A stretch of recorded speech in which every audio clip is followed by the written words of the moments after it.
There's no place to escape to. This is the last podcast. On the left.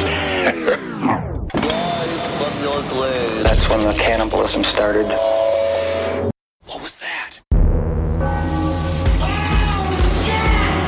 Does anybody else feel like they could draw Jonestown from memory in their head now? I could do a Google Street 3D map of Jonestown. Like a really sad Noah's Ark pamphlet. Yeah. It's a water park in Wisconsin. I feel like I'm shuffling around Jonestown right now. Yeah. Is that bad? Is that depression? It would be a horrible place to be a Google mapper. Whoever the hell would have that gig. Just a dude with the Google Segway just waving. Welcome to the last podcast on the left, everyone. I am Ben Kissel, as always, staring at the face of Marcus Parks. Hey, Ben. And Henry Zabrowski. I have been sick for 15 days. I got re-sick. I was sick and I still hadn't finished being sick, and now I'm re-sick. I pinched a nerve in my shoulder drying my hair. It's a middle-aged podcast. Sometimes my ankles swell and I can't get my special doctor socks above my ankle. Oh my God. Honestly, we're getting there, guys. We're getting to special socks. Oh, I already have a couple. Yeah.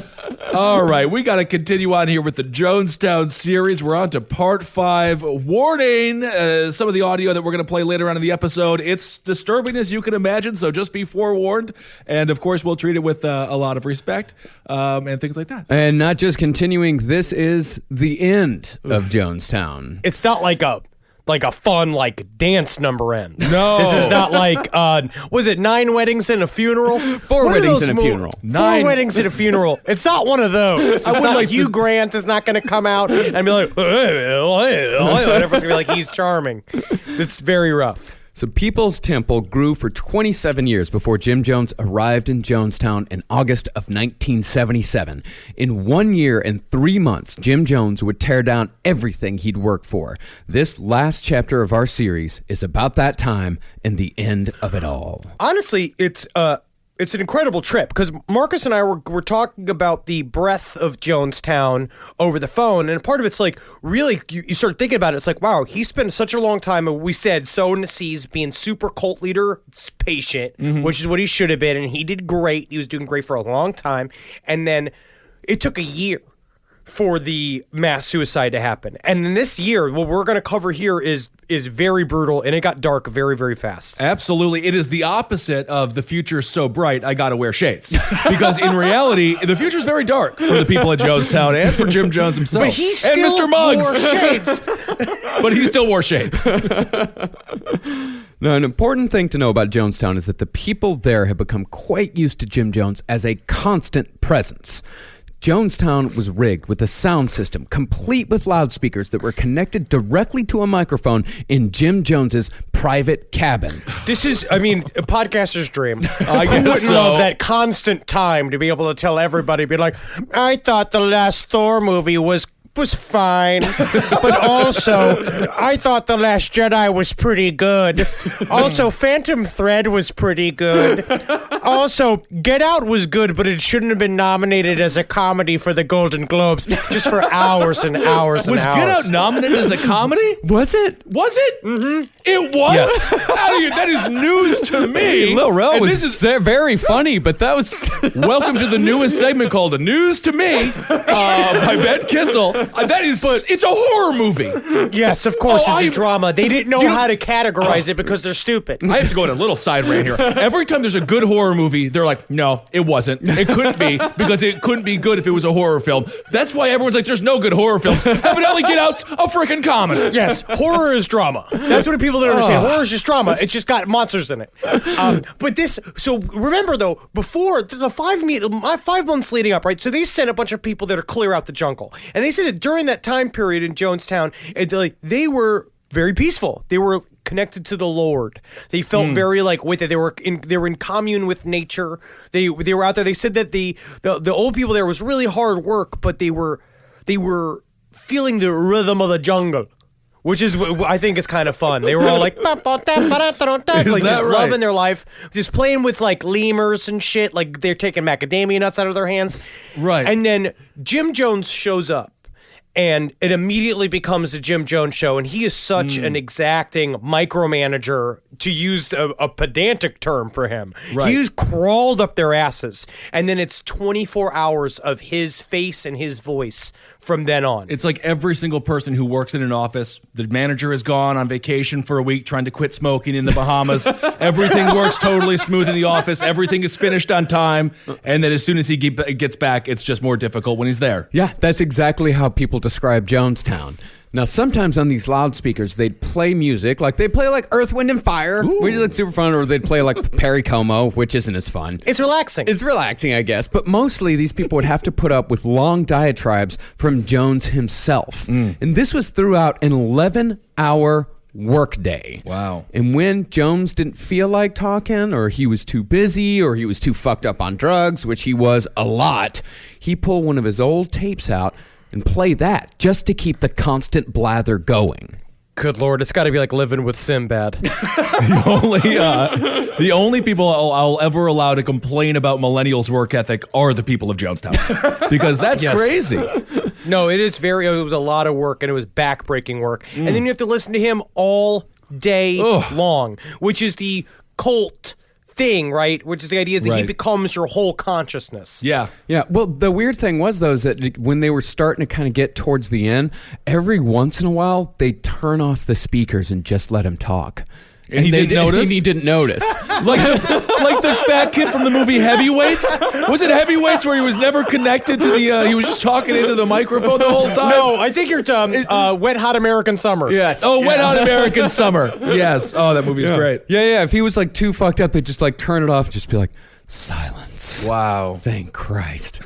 So at the end of the workday, the people, after listening to Jones speak for hours, they'd all go to the pavilion to hear Jones speak some more. Oh my gosh. And these meetings were where Jones truly sowed the seeds of paranoia in his people. We listened on the last episode to a couple of these meetings, to some of the punishment meetings, but that wasn't all it was. It wasn't all punishment. This is an example of Jones telling his people what direction America was heading, because he had to keep them on their toes. It's like, you think shit's bad here, you ought to know what's going on back in America. All right. Now, these tapes, they're not always the best quality, and there is an echo on this one, but I still think this is important to hear. If you have any mistaken feelings to look back to America,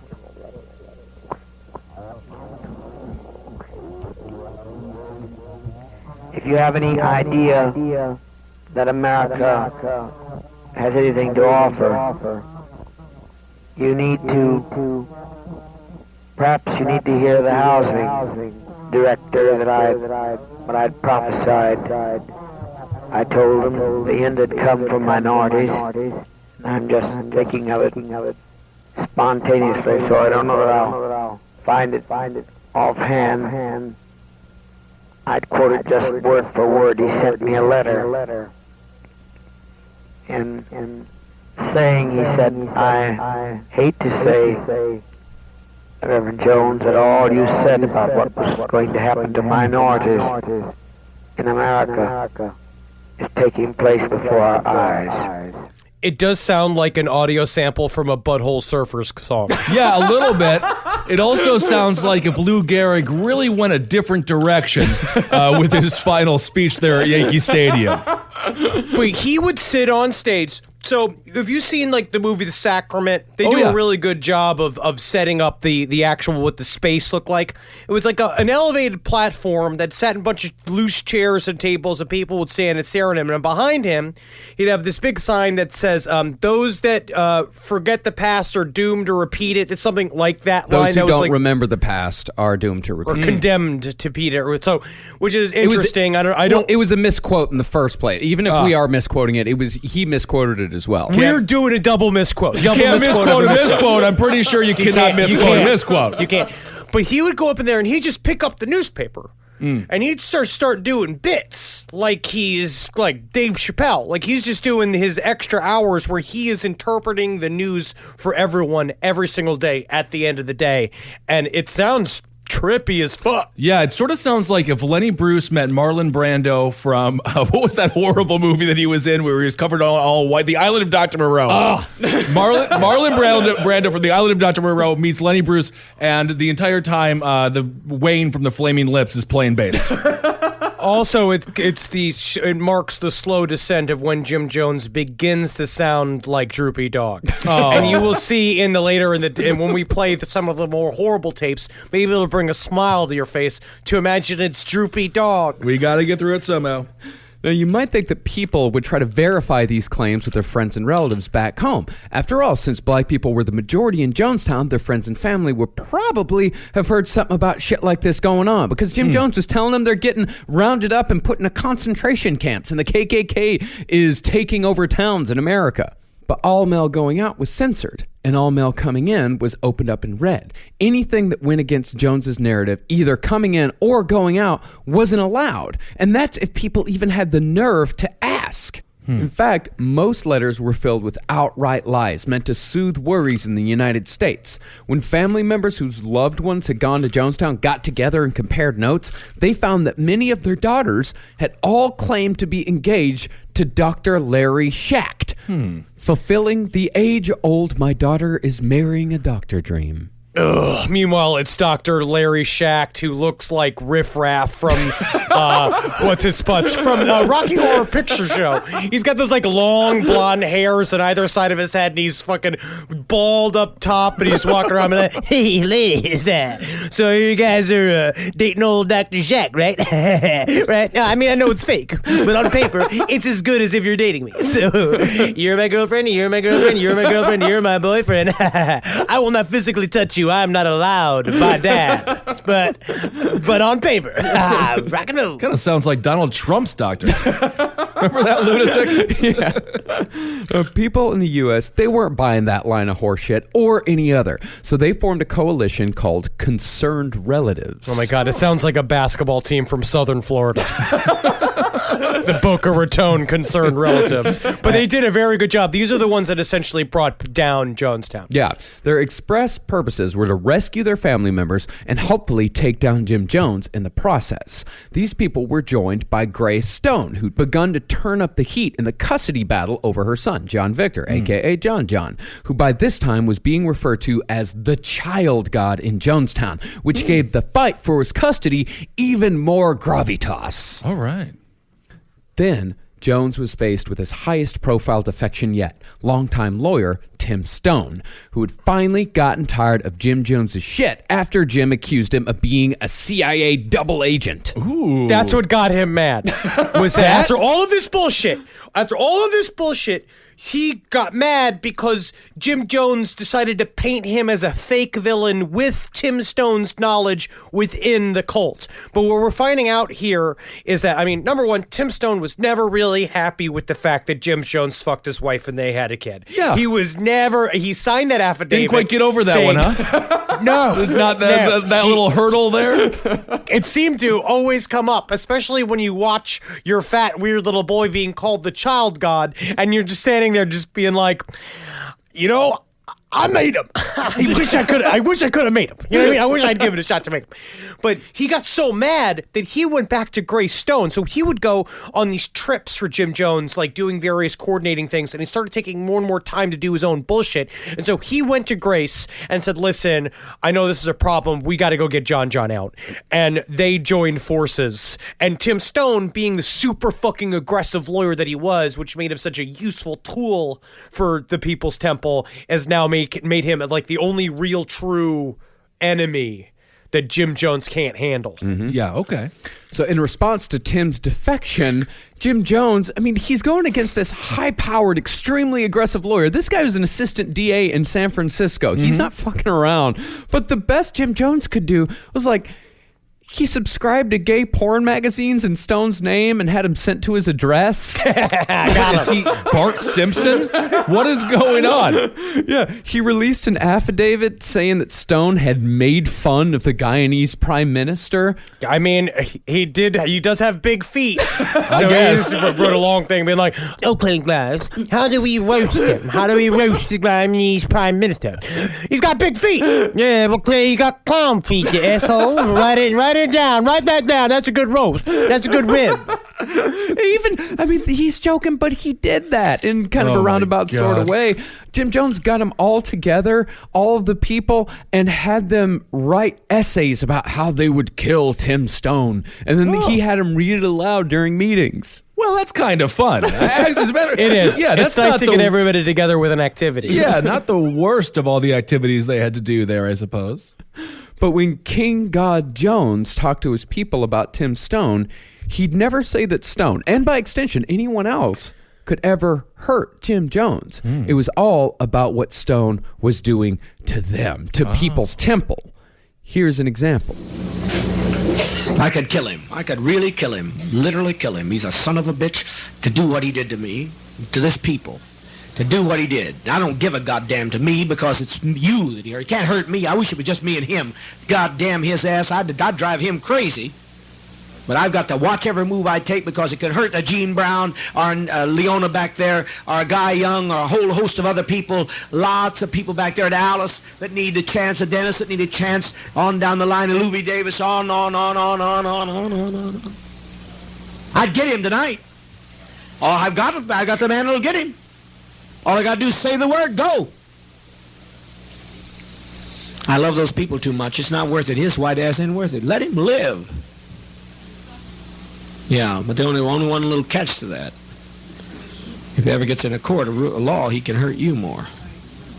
So Dad's always moving back and forth like the pendulum, wondering about it.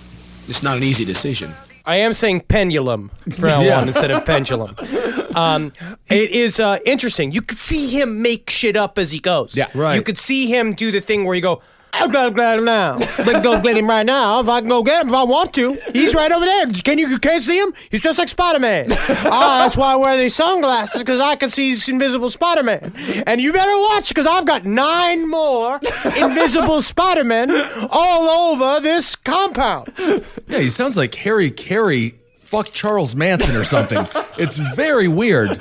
Well, you hear a lot that was a minute-long clip, and you hear a lot of Jim Jones's tactics in that minute-long clip. He's calling out people personally. He's doing that politician thing. He's frightening them with one hand, and he's bringing them closer with the other. And he's also keeping them off balance. He's not quite making a decision. He's saying like, well, I could get him if I wanted to. And he's saying like, I could kill him.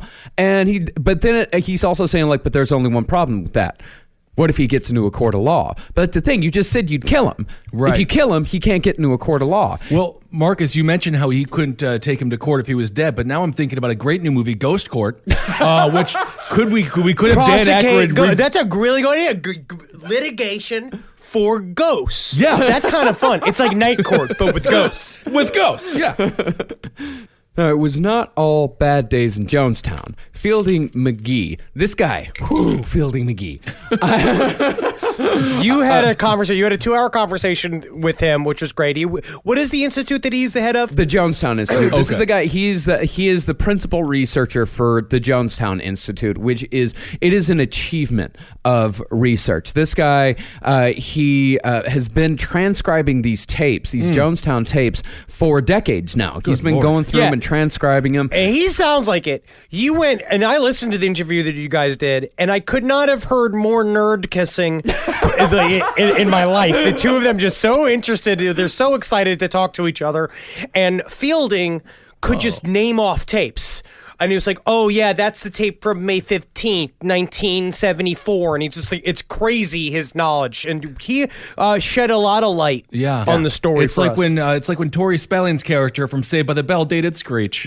Isn't that nice? Remember that? I do. Screech did find a little love there after all. I do remember that. Yeah. But yeah, I mean, he shed a lot of light, especially on the last days, and he pointed me towards like a lot of really great resources to really try to piece together the timeline of what really happened here. And he actually gave me a little tip on a story when I asked him, what about the good times? Okay. You know, were there good times in Jonestown? And this is something that especially Henry was interested in. Yeah. Yeah. Like what were the good times in Jonestown? And Fielding McGee... What was game night like? Yeah, well, exactly. and Fielding, he told me there were good times. There were babies being born. Kids were playing all the time. The kids were happy. There was genuine love there. And there was positive laughter, too. You know, it's not just the cruel shit that we heard on the snake tape. That apparently is, you know, that was not a regular thing. Right, okay. You know, there were people here who very much loved each other. And as an example, Fielding pointed me towards this story called Ruth's Teeth that was recounted by Stephen Jones, Jim Jones's son. In this story, Stephen wrote about the time he helped a girl named Ruth fish her fake teeth out of a latrine after they'd been popped out by a violent spray of vomit. Frequent vomiting being a fact of life in Jonestown. This was the good times? These are the good times. This is a funny story. Now, a guy named Ronnie rigged a harness and was lowered down into a 15-foot deep waste pit full of socialist scat. Oh, my goodness. Why does that sound more disgusting than capitalist doom? The Republican runs. The Republican runs. The Republican Oh, my runs. goodness. I will say that the Republican runs are thicker. A socialist scat is a little bit more watery.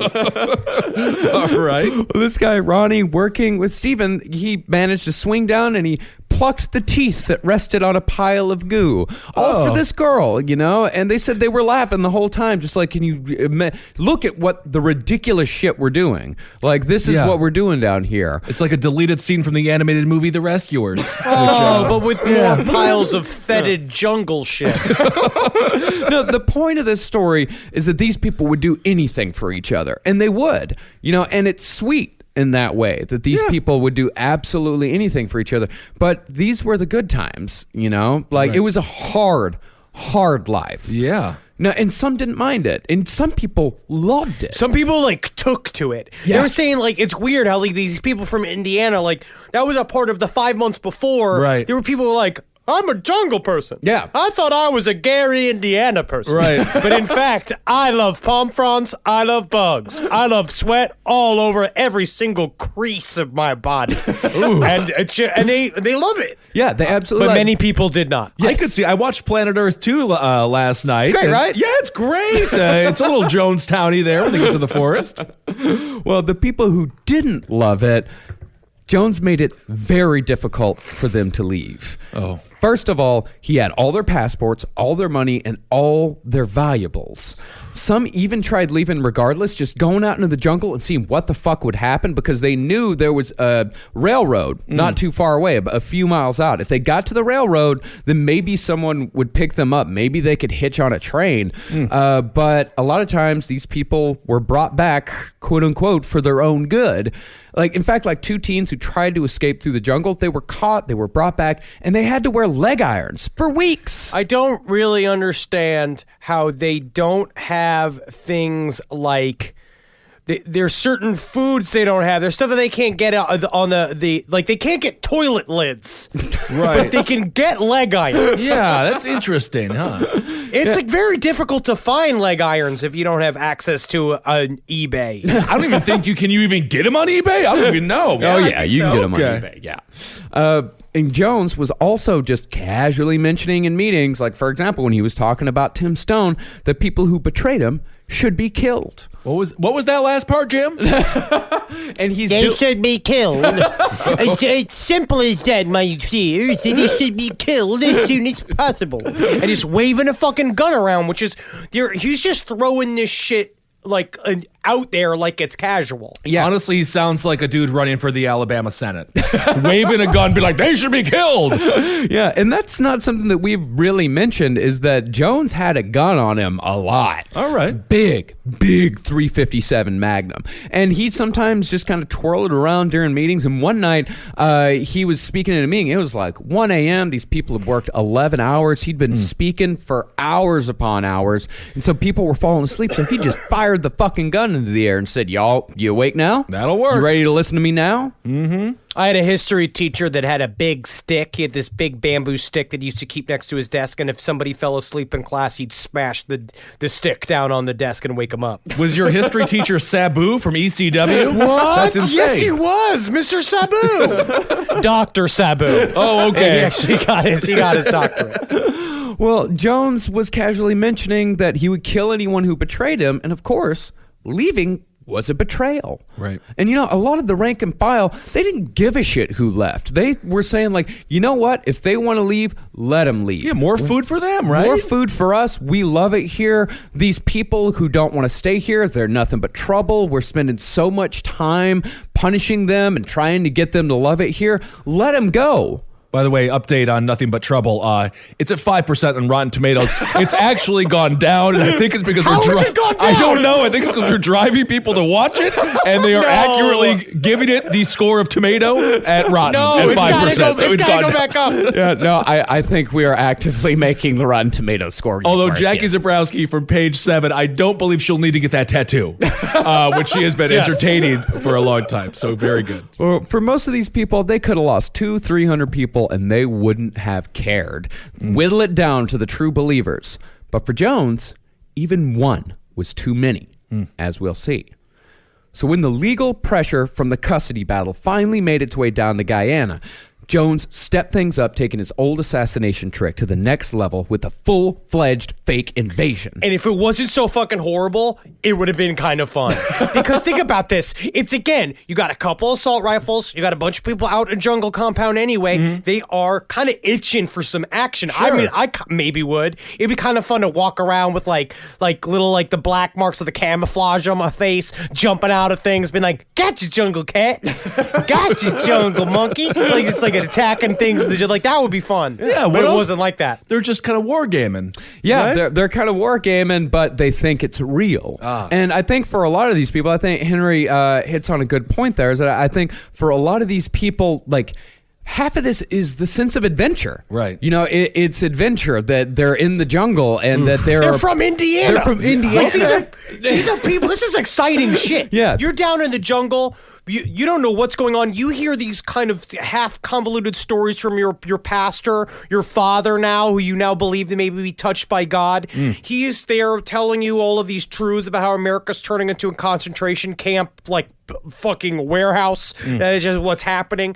And so in Guyana, Jim Jones, on the inside, they don't really know about the custody battle. They have been asking, like, there's some kind of leaks of information here and there, but they don't really know how serious it's getting because Tim and Grace Stone, they're constantly filing these court hearings for Jim Jones to have to show up at in the States, and then he's not. So the legal pressure is mounting and mounting. So one day he calls one of his normal meetings, and then shit just goes ape shit. Yeah, because Jones had been ordered to appear in a Guyanese court. Okay. Because up to this point, it had all just been American courts, but now it had gotten all the way down to Guyana. So Jones called up the deputy prime minister, Ptolemy Reed, to see if he could straighten it out, because Jim Jones and Guyana... Jones had become quite a pain in the ass to Guyana. He still had political clout, though, huh? I mean, he was able to, because he had political clout in America.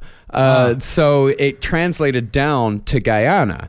But Reed was unavailable. He was in the United States on business. And that's a part of it what made him kind of crazy, because first of all, it's like, why is he United States? Is he researching on me? Because it all has to be about Jim Jones. Also, he used to have access to the prime minister himself, but now he's been kind of like downgraded to just talking to the deputy prime minister, which is who he should have been talking to anyway.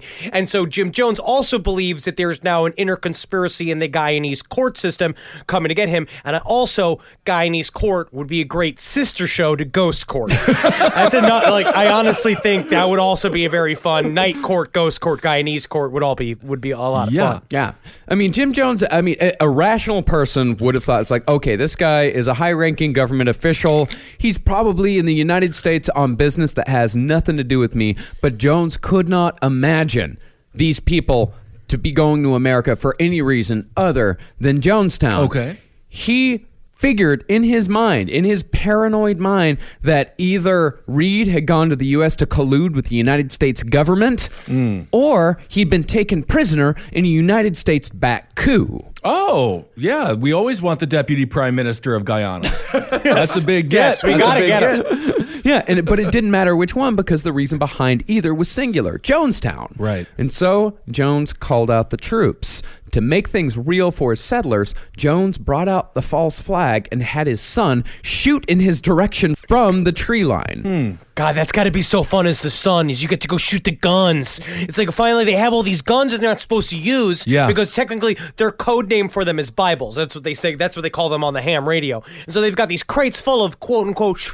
Bibles that you finally get to go play with. And so he's like, son, go out there and start the revolution. And so he runs out into the jungle and starts shooting at the compound.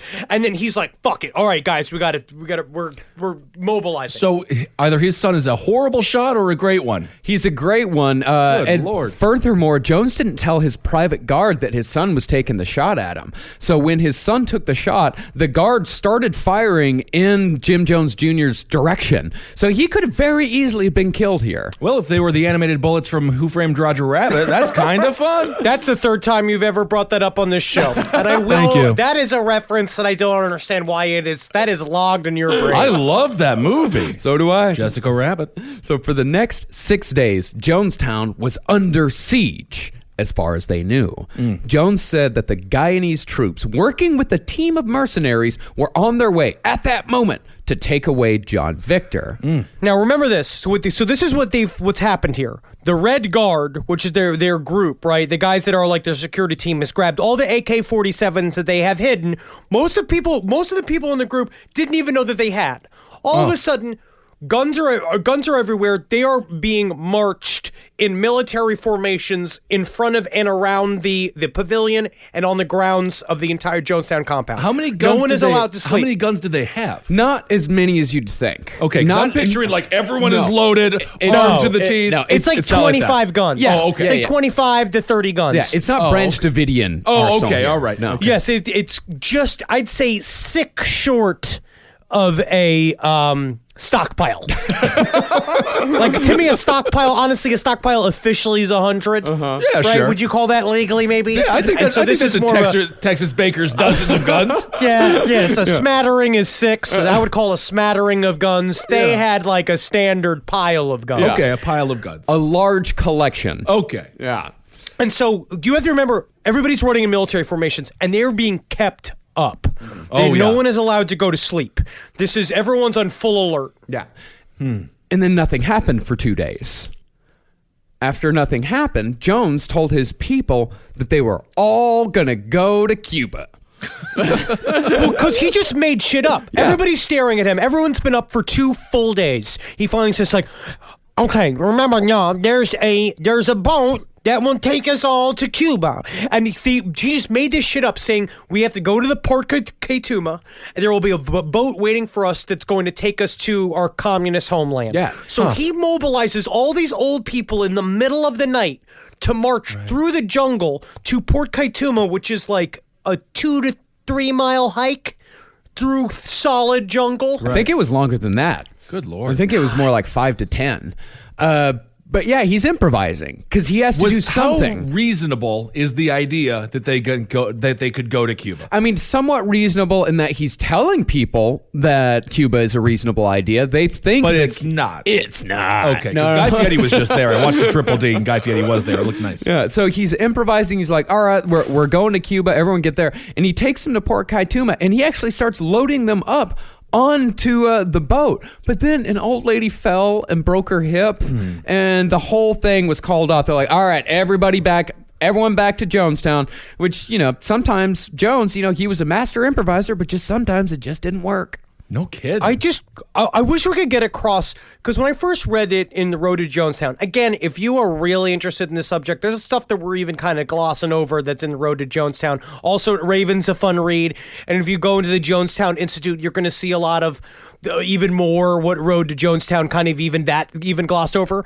But a part of this night was the true panic of it. These people were whipped up into a frenzy. This trek across the jungle was a panicked, like, half run. People were running and really, really frightened, thinking that people were going to shoot at them from the jungle. They had people with guns right next to them. So a part of this was like he just started this chain reaction where he was like, okay, everybody, we're going to the port. And everyone just ran out into the jungle, and it became very scary chaos. Is it fair to say the average age of the people running would be the same people of the average age running after like Neil Diamond now? If they saw him like performing in Dollywood or something, they would. If I went to a soup plantation with a gun and try to get all those guys going, it's the same equivalent. It's like a 55 to 75. 55 to 70. Well, Jonestown was in thirds. It was a third elderly, a third adults, and a third children. Oh, okay. So it was all kinds of people telling him that, and Jones had been telling him for days, like, they're right out there. They're at the tree line. They are waiting for you out there. And all of a sudden he's saying, go out there, and you could be killed at any minute. Okay. But they got back to Jonestown. Nothing happened. And Jones, he gets on the ham radio with Marcelin. And by the way, it is Marcelin, not Marceline. I learned that from Fielding, that, it's Marcelin. All right. But he's on the ham radio with Marcelin back in the U.S. because she's back there still trying to take care of people's temple business. And he told her what he thought was going on. And he also told her, we're all prepared to die. We're going to it's time. Revolutionary suicide is going to happen. And Marcelin knew that this was a threat to take seriously, so she, along with a few other People's Temple members, hustled their asses off and managed to locate the Deputy Prime Minister of Guyana in the whole of America and found him, coincidentally, in Indiana. Why? Why is he there? He's the music man. Now, Reed got on the ham with Jones and assured him that nobody was coming. And after the assurance, Jones called everyone back to the pavilion and told them, we won! We won! That's it? They won. But I didn't know that there was an option to win. They were just hanging there, like, oh, wow, congrats, old lady. I know. Meanwhile, she's covered in bug bites and shit. Yeah. Broken hip. He didn't tell them what they'd won. He didn't tell them how they won it. He just said, we won. Okay. All that people knew and all they cared about was that the 6-day siege, as they started calling it, was finally over. I'm going to do that every time the Knicks lose. I'm just going to say, we won! We won! We won! Because you feel so much better that way. This is my question. Marcelin was a part of the idea. She was like a party to the idea that everyone was going to kill themselves, right? Or was she kind of like playing along a little bit? And because she seemed to always kind of fight the final roundup. Like every single time there was one of these, what we're now going to find out it's called the White Knights, but every time there's one of these, she's kind of the one that says like, no, we're not really going to go all the way. Well, the way Fielding McGee put it to me was that this whole thing was a runaway train. And Marcelin was in the engine room tinkering with the carburetor. Oh. She was trying. She was Scotty. Yeah. So you're saying she's Scotty of Jones? I'm not Star Trek No, reference? I'm not saying she's Scotty. Essentially, what it is that like Marcelin was trying to do what she could, but it was too big. It was too much. There was way too much to do and way too much to stop, and she didn't have the power. The power had been taken away from her years before and given to Carolyn Layton. It sounds like it might be a runaway train on a one-way track. And Jones Spin wheels on a one-way track.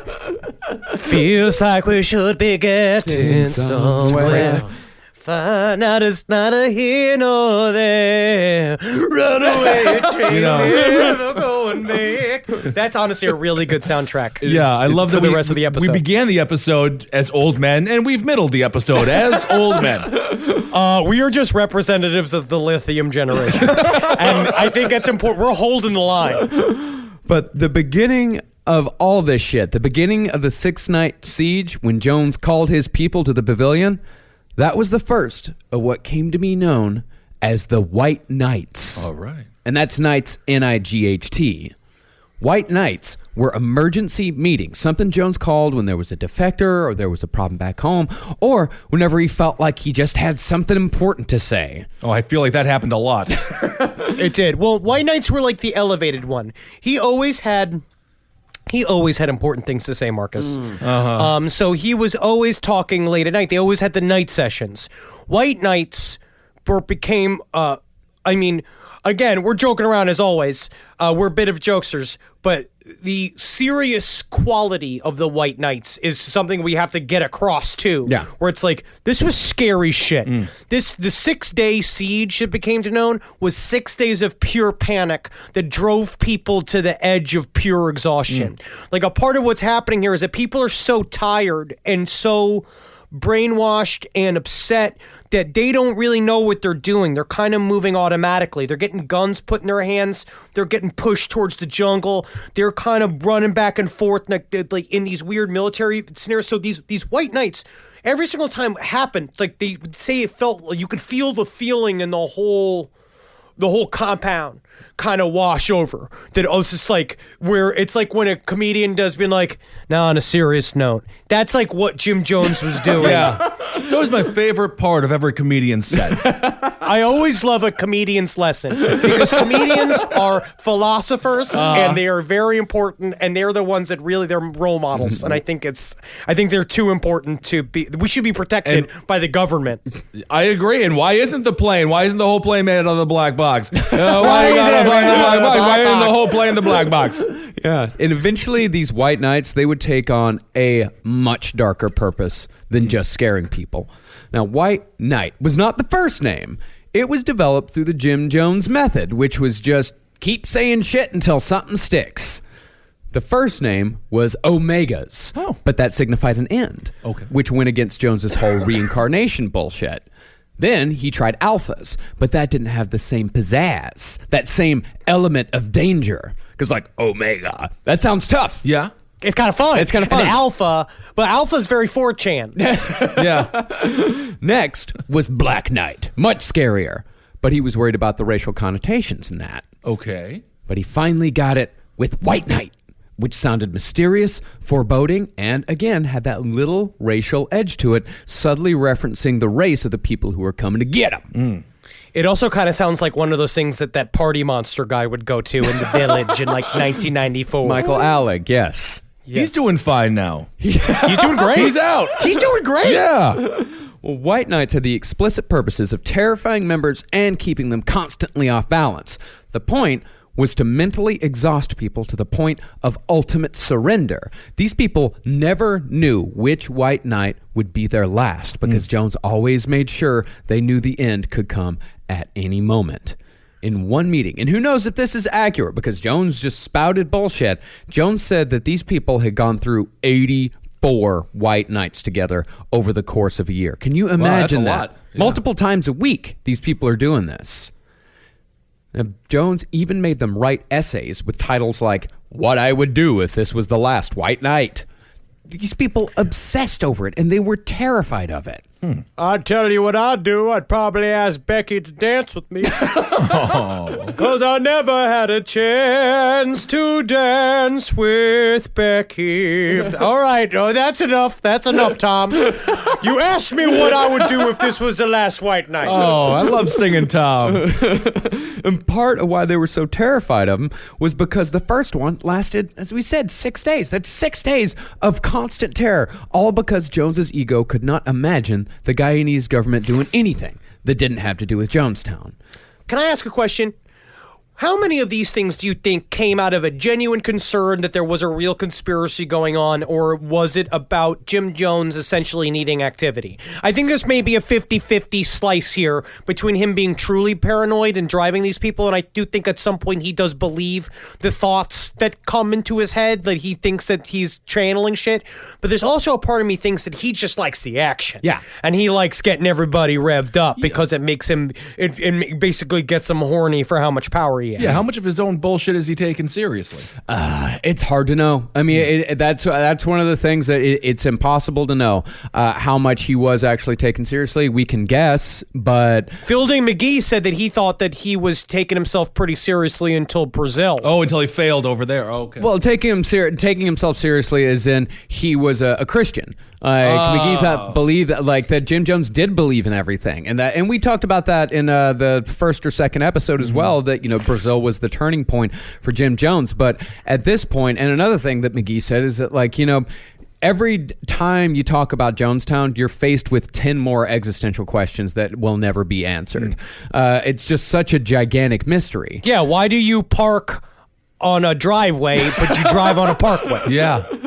Now, the Guyanese, they weren't the only government officials in Georgetown to have to deal with Jim Jones. Airport. If nothing sticks to Teflon. Why do they cover things? How do they get it to stick to the Teflon? How do you know if yogurt's gone bad? Oh, that's the best comedian of all time. What the heck? What was his name again? Mike Warnke. Mike Warnke. Can you hear me? Airport. No, besides just the Guyanese, the Russian ambassador was also besieged with calls from People's Temple.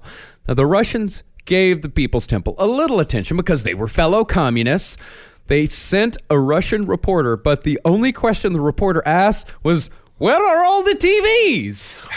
So what happened is that Jim Jones was looking for it's fucking ridiculous because he also assumes because it's an American compound is it's like let's wear all your TVs on your jean jackets. Everyone has a jean jacket and the denim Levi here. I turned Italian, but a part of what he did, Jim Jones was obviously looking for, like what we talk about with every cult leader. He needs what's the next chapter, what's the next thing we're gonna do. So he was looking for possible socialist asylum in whatever country that he could reach. So he started sending letters to North Korea. He sent letters to China, the Chinese embassy, the North Korean embassy in Guyana. He sent it to, and all of them were like, cool. No, thank you. Like they were all like, as soon as they got the letter, they just barely respond. They sent like a form response being like, "Thank you for your interest in the Communist Party. We don't need you." But the Russians were down. But I think the Russians did it just to make fun of us. The Russians, like all of this shit with Putin too, where it's like all of this stuff with the election, I think it's just because they think it's hilarious to fuck with us. Yeah. Because he showed up and they literally they went all the way down to Jonestown with no this is after the White Night had already happened. They have no fucking intention of taking them. Absolutely But the guy went and did the full inspection. He did the full thing. He walked around, he looked at Jonestown, but the only thing he said was, Jonestown is more socialist than us. We should be taking lessons from you. Oh my Are you guys crazy, huh? Yeah, Smirnoff. Check, please. Me and my compatriots are leaving now because this place sucks balls, and I've lived in Russia. Okay, see you soon. I do want to update everyone on my GameCube experience regarding Freedom Fighters 2004. I have defeated it, so I did beat the Russians in my own right. I'm playing a game. I'm a gamer now on GameCube. Oh, good. Oh, good. But really, like Russia, it was a false hope, you know. Jim Jones knew Russia was never going to take him. He just used it as something for people to cling to when things look grim. And man, you know, shit is not going well when the Soviet Union is your happy place. I don't know. Russia's kind of fun. They're like, they have footage of like drafts driving taxis and shit. Yeah.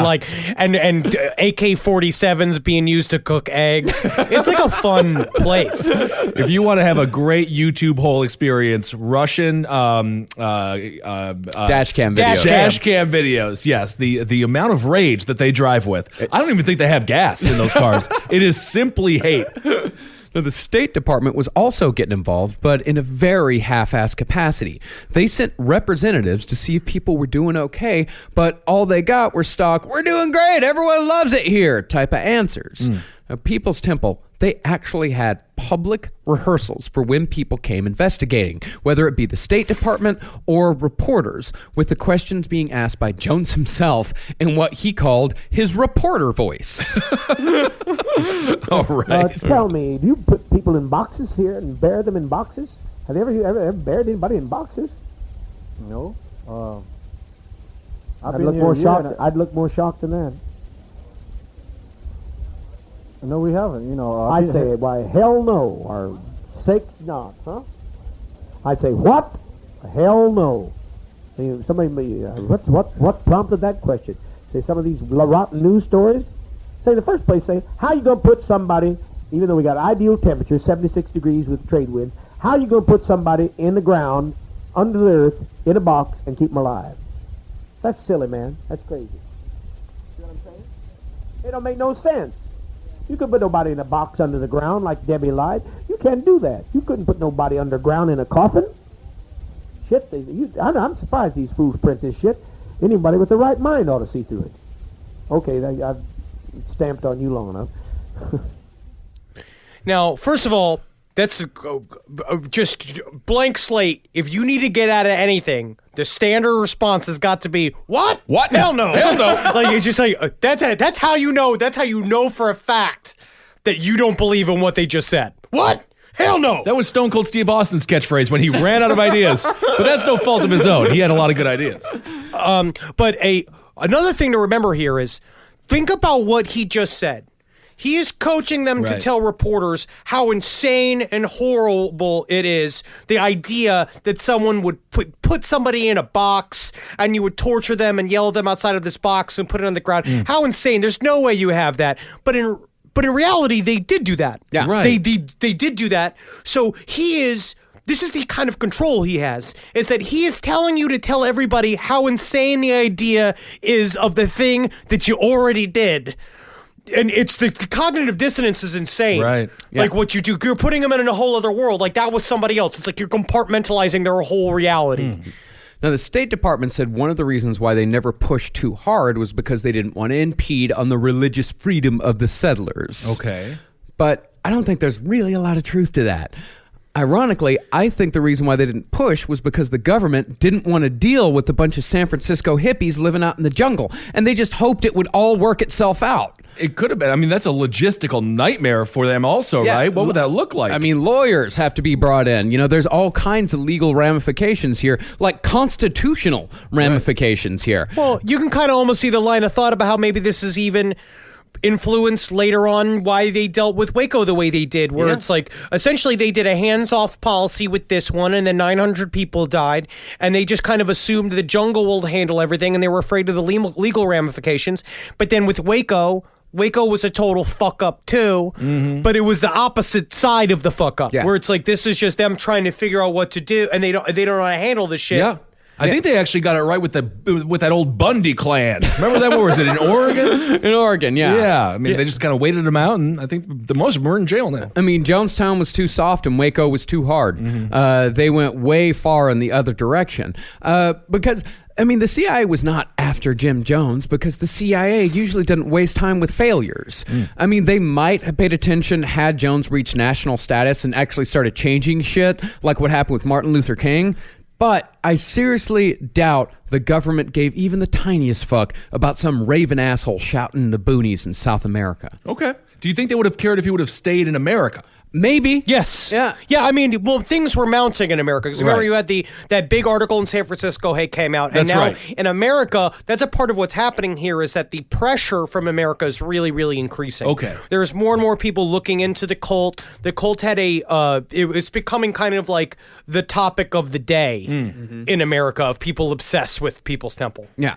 And People's Temple did have government agencies after them, but they weren't anywhere near as sexy as CIA agents hiding in the jungle. It was like the social... That's not that sexy. Well, you know what I mean by that. I mean, just a CIA agent just be like... That's kind of what... The problem is that in movies, CIA agents are Gerard Butler and Gillian Anderson, but in reality, CIA agents are me. Yeah. Like, I look like a CIA agent, which is kind of fun. I'd kind of like to join them just to see what it's like on the inside. They're the most boring people you could possibly imagine. They're not allowed to talk to you. Yeah. But the people that were actually after People's Temple, it was like the Social Security office that were delivering the checks to all the old people, and customs checking their supplies, and the FCC getting on their ass about using the ham radio for business because you're only supposed to use the ham radio for fun. Oh, that is it. That is it. That is the rules, Kinsel. You better be having fun. When you're using a ham radio, you better be giggling and giving nicknames to truck drivers. What if I love my job? My dad's truck driver nickname was B Kraut, by the way. like B that. Kraut, Big Kraut. That's really cute. Big That's really Kraut. cute. Yeah, and these were serious problems. You know, it's threatening their money and their supplies and their communications. But the deep state, it was not. It was postal service workers. Yeah. It was the post service and the Social Security office and like dudes that works at the FCC. And like, yeah, these are real problems, but it wasn't the CIA and the FBI. I do love the idea of you a know post office worker just every morning just be like, last line of defense, as he puts on his little... Well, it's like Lil Rel from Get Out. Yes, it's exactly. the whole TSA shit. But part of it is, can you imagine, the guys at the FCC just being like, you guys know how fucked up this is? Like trying to call the government and be like, there's like fucked up shit happening. They're saying Bibles, but I know for a fact they're talking about guns. And ham radio's supposed to be for fun. And there's nothing fun about lying about guns. It's so subjective. Yeah. Okay. But in the mind of Jim Jones, and by extension the people who were getting the info through his filter, it was all the same. These people were coming. They were coming soon, and so they'd better prepare. That's when the White Knights took a dark turn. That's when. On February 18th, 1978, Jones gathered everyone together and told them that the Guyanese government had been infiltrated by the CIA, for real this time, Okay.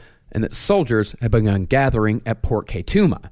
Mr. Jones, I don't want to interrupt your monologue, but this is for real? For real this time? Singing Tom, could you just sing that back to me?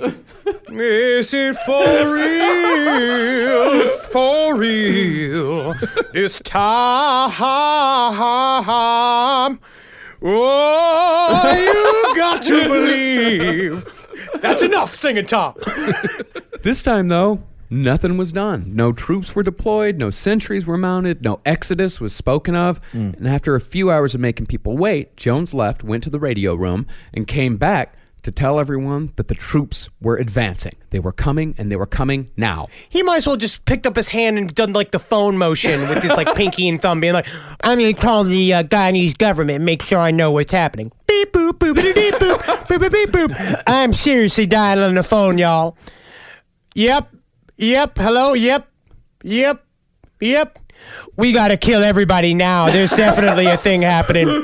They're all over the place. The CIA is everywhere. I saw a CIA agent dressed as a monkey earlier, trying to get up closer to Mr. Muggs. Oh. I did not. This was not. I am not a part of this. I'm being dragged into this scenario. I am just trying to enjoy a banana the way that monkeys enjoy a banana from the bottom up. I love Mr. Muggs. Well, I mean, that's kind of what happened. Jones declared that it was finally time. Assistants brought out vats filled with dark liquid and told everyone to scoop out a cup and drink deep. Within 45 minutes, he said they would all be dead. Those that argued were pushed to the front by guards armed with guns and crossbows, and those people were made to drink first, setting a precedent. These people knew that this could very well be a test. But when it did actually happen, they knew there was not going to be a choice. After the 45 minutes were up, Jones told them that it was all just a test and that everyone had passed. We won! We won! And again, nobody said shit. In fact, it seemed to strengthen their resolve because they didn't blame Jim Jones. They blamed the outside world for making him do it. Well, think about that kind of shit, too, where you're being trained to take the poison. Also, I think on a certain level, you believe that it'll always be a test.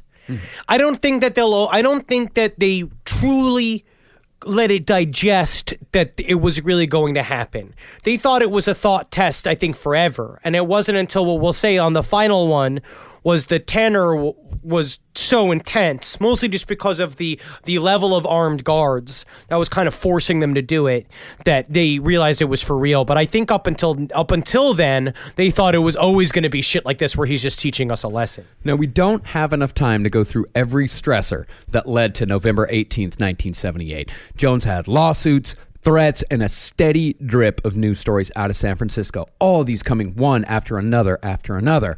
So in an effort to relieve stress, Jones turned to any avenue, including Jimmy Carter.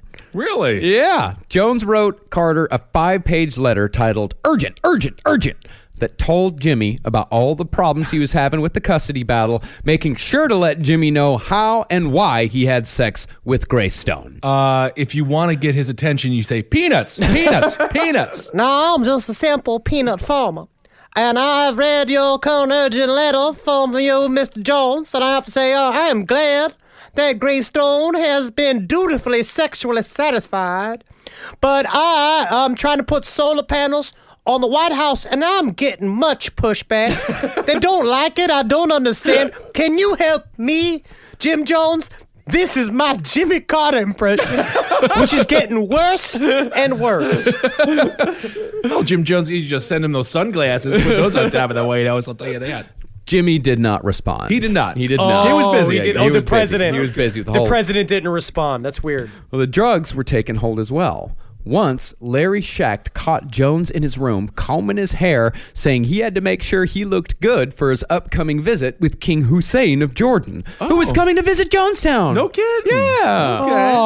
Was he wearing pants? That's my question. Defectors also continued to escape. High profilers. Debbie Layton, the sister of Jones's right hand, escaped and told about the poison tests, which caught the attention of Congressman Leo Ryan. Jones's sons were already on their way out the door too. They, along with Marceline, saw him for what he was more than anyone. But Jones didn't really need him anymore. He had Carolyn Layton and Maria Katsaris and Annie Moore and a dozen others. The no matter whats, the ones who doubled down every time Jim Jones did crazy shit. But Jones was gaining allies as well. One of Jones's favorite movies was Executive Action. What's that about? It's a conspiracy thriller. It's about like the JFK assassination. It was a bomb. But wasn't there also another movie called Executive Action Executive that had Decision. Kurt Russell in it? Executive Decision. Yes. That's what I was thinking about. Yeah, Jones contacted one of the screenwriters, this guy named Donald Freed, and Freed came down to Guyana and found he liked the cut of Jonestown's jib. Big fan of your work, sir. Bulk of the series. Wrote the bulk of the series. Now, through Freed, Jones was put into contact with a lawyer and author named Mark Lane. Lane was a conspiracy theorist who swallowed Jones's claims that the government was working against Jones hook, line, and sinker, or, more likely, Lane saw something he could exploit, much like another more modern conspiracy theorist named Jones that saw the same type of opening and, seeing a meal ticket, seized on it. Okay. Being sadly, a self-described, I would say almost former conspiracy theorist, because now the times have changed and it's been taken from me. Is that I can't imagine anything more exciting than a fresh new conspiracy. Yeah. You get to be dropped down into a whole thing, and that's kind of fun, where you get to show up and look and see like, oh, I can manipulate this. Kind of like what would happen if we had really gotten into Lord Rael back in the day when we found him. Anyway, Where we it's got to take a quick break here. I need to hop in my tactical bath. I just purchased it. Freed and Lane listened to Jones's rantings about the intelligence community coming after him for what Jones said was no reason whatsoever, and took them public. And it didn't matter if they believed it or not, these two guys. They created a feedback loop, making Jim Jones's claims, quote-unquote, real. When reporters asked Lane for concrete evidence, Lane said, "Where's the CIA not been?" Yeah, got him. And they're like, but that's not an answer. Like, there's no evidence. Like, we're asking for specifics. You're giving us conjecture. Like, do you have any specifics because this was a time when, like, the FBI and the CIA were villains. Yeah. There was COINTELPRO and all kinds of shit. So the media, they were villains until fucking 6 weeks ago, Marcus. It's like now all of a sudden they're not villains anymore. We talked about that on Abe Lincoln's top hat. Never forget, they're still kind of villains. Yeah. Well, yes. The people were at the media who was looking for any dirt on the CIA and the FBI, looking for anything. They were saying, like, dude, give it to us. Like, give us something. And Lane's just like, draw your own conclusions on this one, bud. All I got is this dress from J. Edgar Hoover's closet. Must be his wife's or something. I don't know. You want to see a fun little secret? He puts a mask on that just says CIA on it. I'm the CIA now. What? You can just do that? What? Hell no. But a part of what I also imagine Mark Lane is wearing a Hawaiian shirt looking like Nedry from Jurassic Park. But it is he had a fun opportunity here as a conspiracy theorist, and I believe he milked it sufficiently. Okay. All right, so we're going to take a quick 5-minute break for some sponsored content that is still full of information, in which we talk about a gruesome ritualistic murder. But we'll be right back with the day itself. This segment is brought to you by The Ritual, the hit film coming out on Netflix very, very soon. A film cannot be a hit before it's released. According to Rotten Tomatoes, it's absolutely crushing it. And Rotten Tomatoes is a snarky website, and I believe it's at 72% right now. So The Ritual doing very well. All movies nowadays are presupposed to be a hit. Yeah. Like it's supposed to be. And honestly, what I liked about The Ritual immediately is that it reminded me of my friends. Why? Because you want us all dead? No, I don't want us all dead. It'd be fun to die together. And yes, The Ritual will make a wonderful addition to your Valentine's Day. If she likes horror movies, she or likes if horror he movies. likes horror movies, make sure they're into the genre. But if they are, they're going to love this movie. Well, this is one of those things. It's kind of like the other thing we did, where it's a story that's inspired by the media that's coming out. This one's inspired by The Ritual, so we're going to use the Ritual as a kind of like little jumping off point to tell you a story of a mysterious disappearance in the woods. Okay. This is the murder of the Cowden family. Uh-oh. Hell yeah. So on August 30th, 1975, Richard Cowden took his wife, Belinda, their two small children, David and Melissa, and their basset hound, Droopy, on an impromptu camping trip to the Siskiyou Mountains near Copper, Oregon. I like basset hounds because they name themselves. Yes. Just flappies, the labias. This is my basset hound labias. Yeah, that's nice. The last person to see any of the Cowdens was the proprietor of the local general store, who sold Richard and his son a gallon of milk as they were on their way back to the campsite on their last day, September 1st. I don't know if milk is a camping drink. It goes We used to quick. always bring milk on a camping trip. I think you'd You always do. You always did. I believe that the parks always picked up pickles and milk for every camping trip. We're a milky family. Now, these people had been expected at Belinda's mother's house that night, as their campsite was only a mile away, and the plan was for a quick dinner on the way back home. But when they failed to show up, Belinda went searching. When she got to the campsite, the family was nowhere to be found, and it seemed as if they just walked away. Their car keys were on the picnic table, along with Belinda's purse, and the gallon of milk they'd bought earlier that day sat half full next to the keys. It's actually quite a bit of milk to drink. Yeah, it is for like a couple of hours, like 4 or 5 hours. I don't mean to be focused on that. No, it is. But that's like interesting, they sat and they chugged milk for a while, like it was a family game. Well, maybe it to was. see who would. And Belinda always wins. Why not? Well, this is a mysterious disappearance, so any clue could be the secret to unlocking it. So maybe the empty half gallon of milk could be the key to this all. You think Big Dairy did it? Is that what's happening here? Is this a big dairy move? Because to me, they're always trying. The only way they would be that is if they had also purchased grape juice or some like Sunkissed. What's it? Remember the orange stuff? What was it? The Sunny D? Sunny D. Sunny Delight. I imagine Big Dairy'd want to kill a family to keep them from drinking Sunny Delight. Oh, sure. Well, stranger still was Richard's belongings. He had a prized wristwatch, expensive, and it lay on the ground next to his wallet, which contained $21. Not a small sum in 1974 money. I mean, it's not a big sum. It's not the big enough Oregon to take. Trail. I mean, You specifically saying. I mean, $21. I guess if you're going to kill the family and not take the milk, then leaving the $21 like does mean something. So they just left. So it is they came back and the whole camp was just set up like they were in the middle of shit. Then they disappeared. Well, not really. Okay. The strangest thing was that the only missing items were their bathing suits. What? Yeah, that's all that was missing. Everything else was there, but the bathing suits were gone. okay. So Belinda's mother called the cops, who, of course, waited another full day to begin investigating, as there were no signs of violence. Okay.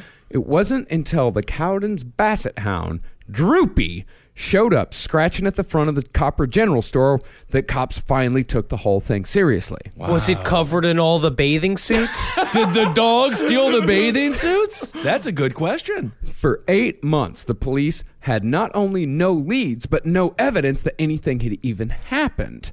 It wasn't until 8 months later that people found out what happened to the Cowdens, although to this day nobody knows exactly what happened or why. 2 gold prospectors, still apparently convinced they could still find gold in 1974, found Richard... Yeah, that's Why not? very It hasn't improbable. all been mined out of there. They found Richard Cowden's desiccated corpse tied to a tree 7 miles from the campsite from whence they vanished. Well, Eureka! my come on, see what I found up them there hills. Come to... Oh, shit. That is not gold. Can we sell this? No, it's a dead father. I don't think so. They go for very little money. A further search of the area uncovered a cave whose entrance had been blocked with rocks. And when the rocks were removed, investigators found the bodies of Melinda Cowden and the 2 small children. Although there was a supposed confession from a criminal out on parole at the time named Dwayne Lee Little, it seems highly unlikely he was involved and just happened to be in the area that day. It's likely that what happened to the Cowdens will forever remain a mystery. All right. It sounds like a thing that if Jesus came back and he was really pissed off and decided to take it out on people, that he would kill people just like he got fucking killed. Listen, if Jesus was a serial killer when he came back and he nailed the father to the tree like they did to him, and then he put him all in the cave and he put a whole bunch of rocks in front of it like they fucking did to him, he's like Jason. I want to say that is not the end of the movie The Ritual. So there's no spoilers happening here. Make sure you go and check out this film. Oh yeah, The Ritual, now streaming only on Netflix. Watch it on Valentine's Day, grab your lover real close, or grab yourself because you're completely alone. And now, back to Jonestown. What a great segment, and I can't wait to see the movie The Ritual, Marcus. We already did the ad, and we don't have to do it again. So in November of 1978, Leo Ryan finally decided it was time for him to visit Jonestown on behalf of the United States government, supported by the Concerned Relatives Group. In addition to hearing the poison test stories from Debbie Layton, Ryan represented a district near San Francisco, so he had a vested interest. And ironically, Ryan also traveled to Jonestown because he was known to fight against social injustice, which he saw in spades from the stories coming from Jonestown. Okay. Now, I'm only going to do this once because I know it gets really sad, but I think about Jonah Ryan from Veep every time you say Congressman Ryan. Jonad, which makes it fun. So many Veep references. Veep is the best show. It's an actual comedy. But yes, but I'm not going to think about that again. Also, I would say that this Leo Ryan move to Jonestown and what happened to him is pretty much chronicles the last time a congressman ever did anything. Yeah. Like in terms of actively leaving or doing anything for any sort of constituents whatsoever, because it gets you killed sometimes because I guess they're not as popular as you think they'd be. As they think they are, I guess. Ryan sent a letter to Jim Jones informing him of his intentions weeks in advance, so Jones knew he was coming. Along with Leo Ryan went 2 staff members, 9 members of the media, and 13 concerned relatives members, including Tim and Grace Stone. This is Jones telling his people what was being said about him back in the United States in advance of Ryan's visit. They endured weeks of this shit, which only served to heighten tensions. Self of a lie. They're filled with hate. They say I initiate people here. Every male I have to school and every female I school, and that we cut up people, kill them, bury them, and eat them. They tell all kinds of vicious lies, anything that fits the purpose. Babies have been burned alive. They don't mind telling any kind of lie, and they feast on lies. Each one of them feasting on lies. They spend every wasted moment, every moment they're not at a job, talking about us, obsessed by us. We are their devil. They have to have something to keep them going because their life is so empty. I mean, it's like people are also thinking about the Hoosiers. And I know in Wisconsin they think about the Pack Attack quite a bit. This is just unbelievable, the self-obsession here. I mean, obviously, he is a narcissist, and he's making everybody obsessed with him as well, because that's, again, we've always talked about is that when you're in a cult, you're in the cult leader's brain. You're now an extension of him. Oh, sure. But also, there are nuggets of truth in what he's saying, which is he does fuck all the women and all the men, and everything else is lies. But it was kind of, I wonder how that is for people in Jonestown when you hear it saying like they're spouting all these lies, saying that I make love to every man and woman, and they're like, you do, Dad. But I mean, you fuck me. Also, I do want to point out to the audience that Henry has lost his shirt. He has. At some point during this recording, now you are fully, however, more clothed, it looks like, on account of your hair. But so I do I want to... spilled some of my coffee, and I didn't want it to get it on the computer, so I had to use my shirt because we were on a roll. Okay, all right. Just want to keep everyone up to date on the shirt status of Henry Zabrowski. Well, no one back in the United States is saying that they burn babies or kill babies or Right. eat babies or anything like that. No one's saying that. But Jim Jones is telling these people that they're saying that. And they're saying that people like Ryan is coming and saying that. And on top of that, like Tim Stone is coming. This villain that Jones has created for such a long time, like all of the villains are coming. And we know they're coming. They are absolutely coming this time. There's no ifs, ands, or buts about it. So people endure this shit for weeks. They hear it every single night. So by the time Ryan shows up, people are fucking terrified. They are on edge. Jones is walking around with his armed guards at all times. Like these shit is reaching a boiling point by the time before Ryan even shows up. I mean, if you're Congressman Ryan, you got to be like, hey, have you been saying bad shit about me or something? Because I just feel like they don't like me at all. I don't even know them. Yeah, the vibe is off in here. It's like I had a bad opener. You know what I mean? It's just like, what can I do? It's like an opener can't be that good, but he also can't be too good. Right. You know what I mean? Because he's got to set the stage for the headliner.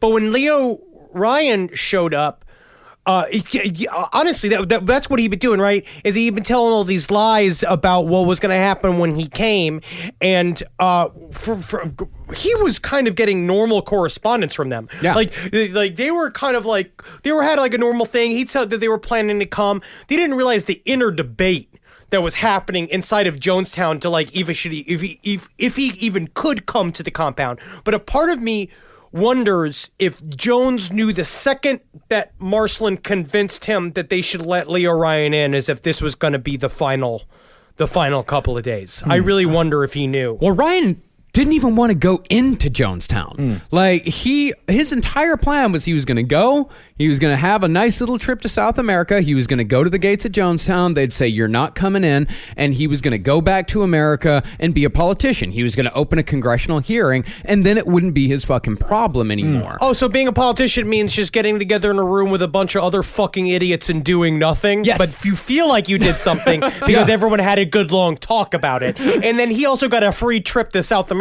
and you know what I mean? You don't think that he would just go to Guyana and dip his toe in Jonestown and leave. There'd be a little bit of partying, a little bit of I'm not sure how they party, but there'd be a lot of drinking sambuca. Actually, I don't know what they drink in South America, but stuff like that, where it's like he'd have on a vacation too. Fucking congressman, pieces of shit. Always finding time to party. Well, Ryan, I mean, we can't malign the name of Leo Ryan. He was actually a good man. I know. Yes. I'm just saying, I have a disdain for congressmen in general that gets expressed. Yeah, Leo Ryan was a good dude. But unfortunately for him and everyone involved, Jones decided after a lot of pressure from his lawyers and Marsland that Ryan should be let in. Because they believed that Ryan was the key to their survival. Because like Marsland, she was a good woman. She didn't want anyone to die. And the lawyers, they didn't want to lose their meal ticket and presumably didn't want anyone to die either.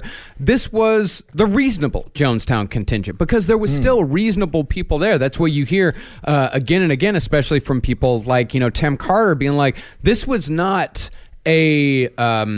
this was not necessarily a huge hive mind. There was some sort of hive mind going on, but there were a lot of reasonable people around going like, hey, wait a minute. Like, we need to slow this shit down. Like, we like what's going on here with the socialist society, but all this other shit we don't want. Now, when Marsland, was she not involved she was not involved in the first White Night. She was out of town, right? I think so. She was in the United States? I think that was before she came, yeah. By the time Marsland got there, it was way out of hand. Okay. So up until then, the reports are rich, because Marsland was a part of the original, like, the burgeoning, like, cutting the jungle, getting Jonestown in there.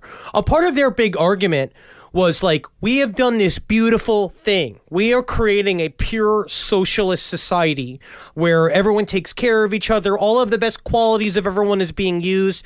She doesn't really understand quite how dark it's gotten. So part of her big push and everyone on the inside being like, let Ryan see what we've built. Yeah. Like, we have this thing. We have the city in the sky. What was that term? Like on the mountaintop. We made the PL. We made the promised land. Yeah.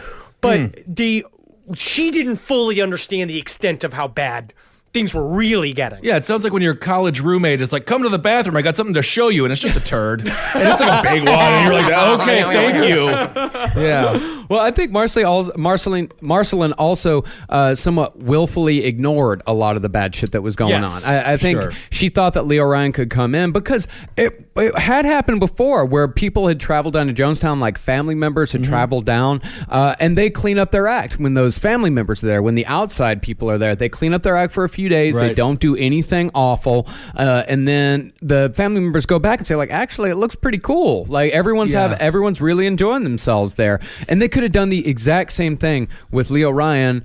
But there was another contingent involved in Jonestown, the ones that were preparing for Armageddon, or at least their own personal Armageddon. You think they get off on the lie?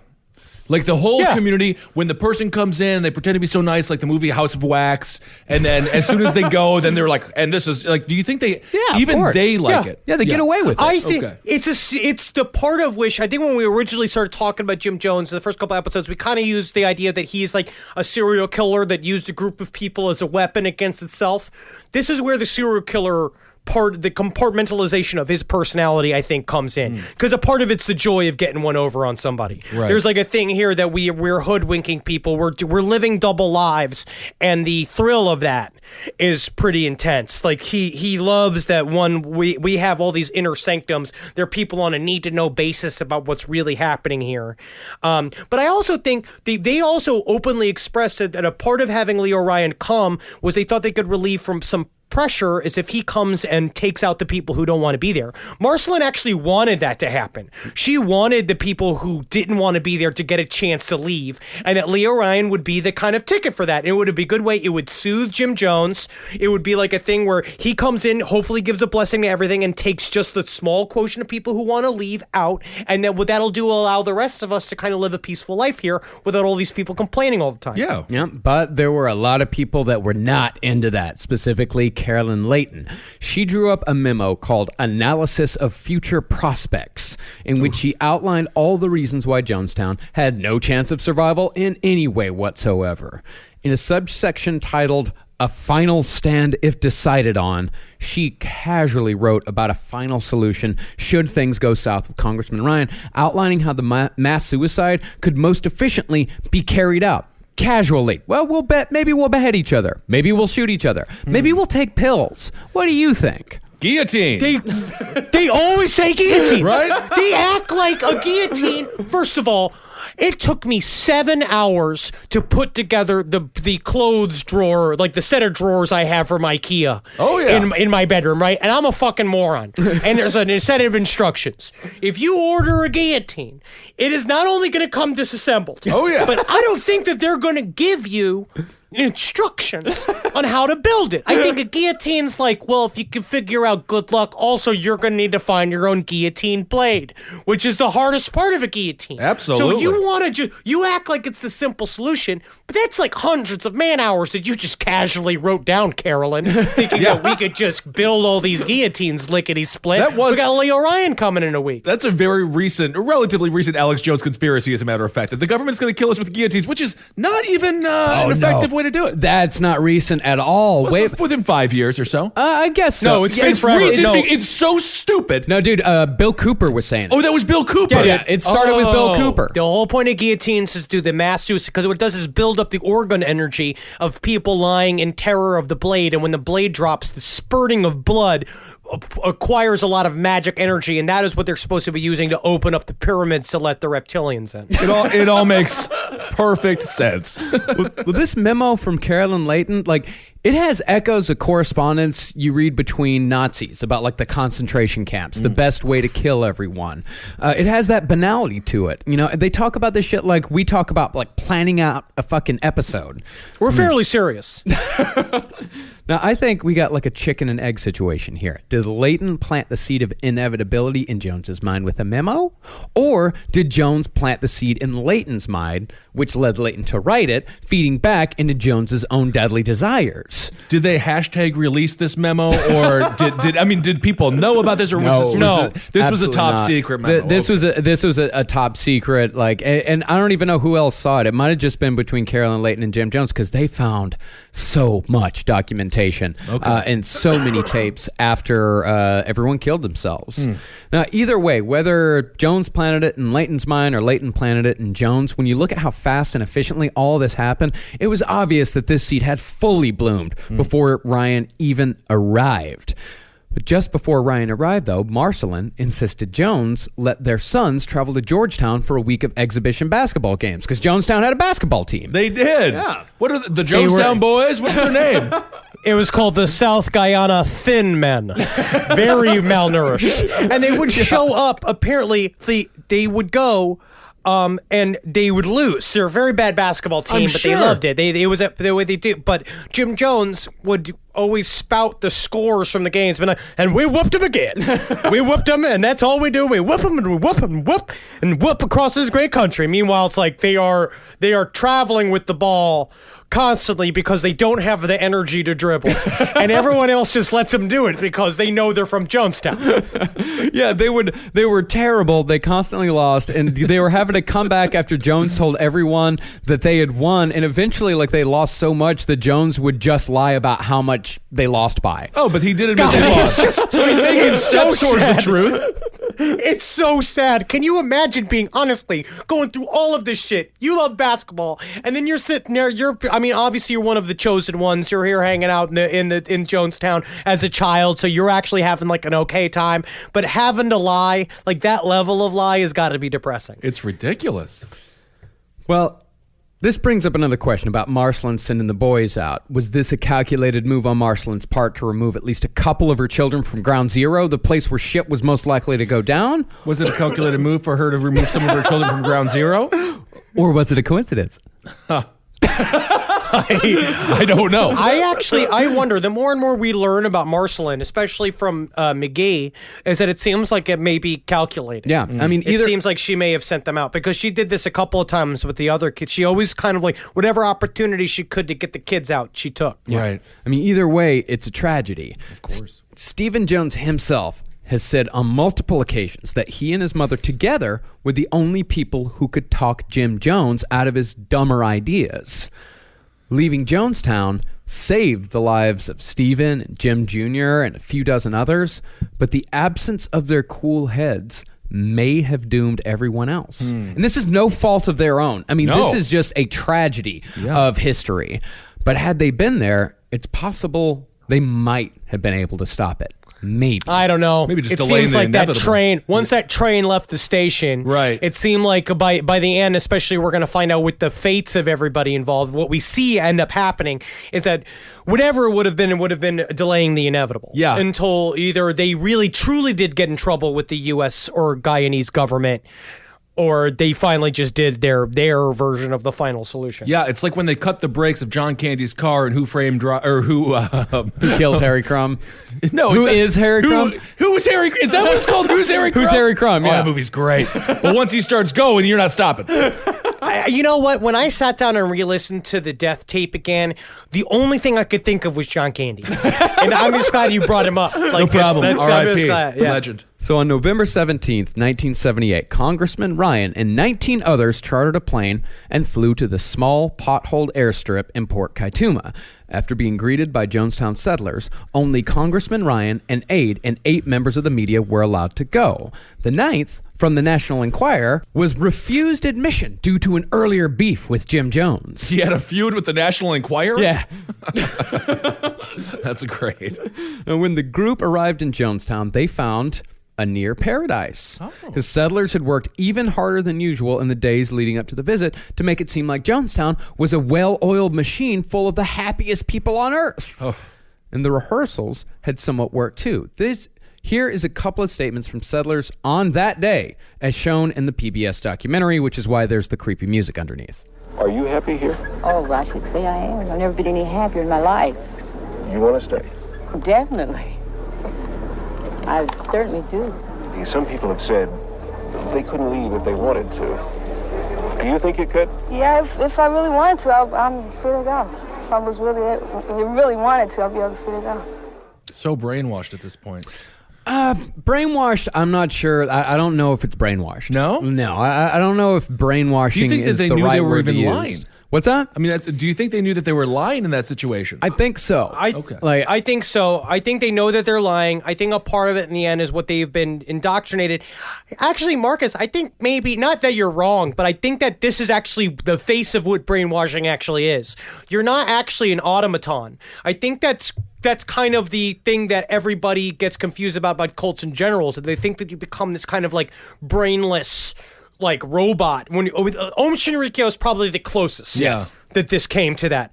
This is people making a willing choice. What they have now been constantly indoctrinated to believe is a means to an end, that we have to do this to keep our perfect society alive. We're now in the growing pains of a perfect society. That's why it's not good right now. That's actually, to me, brainwashing at its most insidious, where they have been...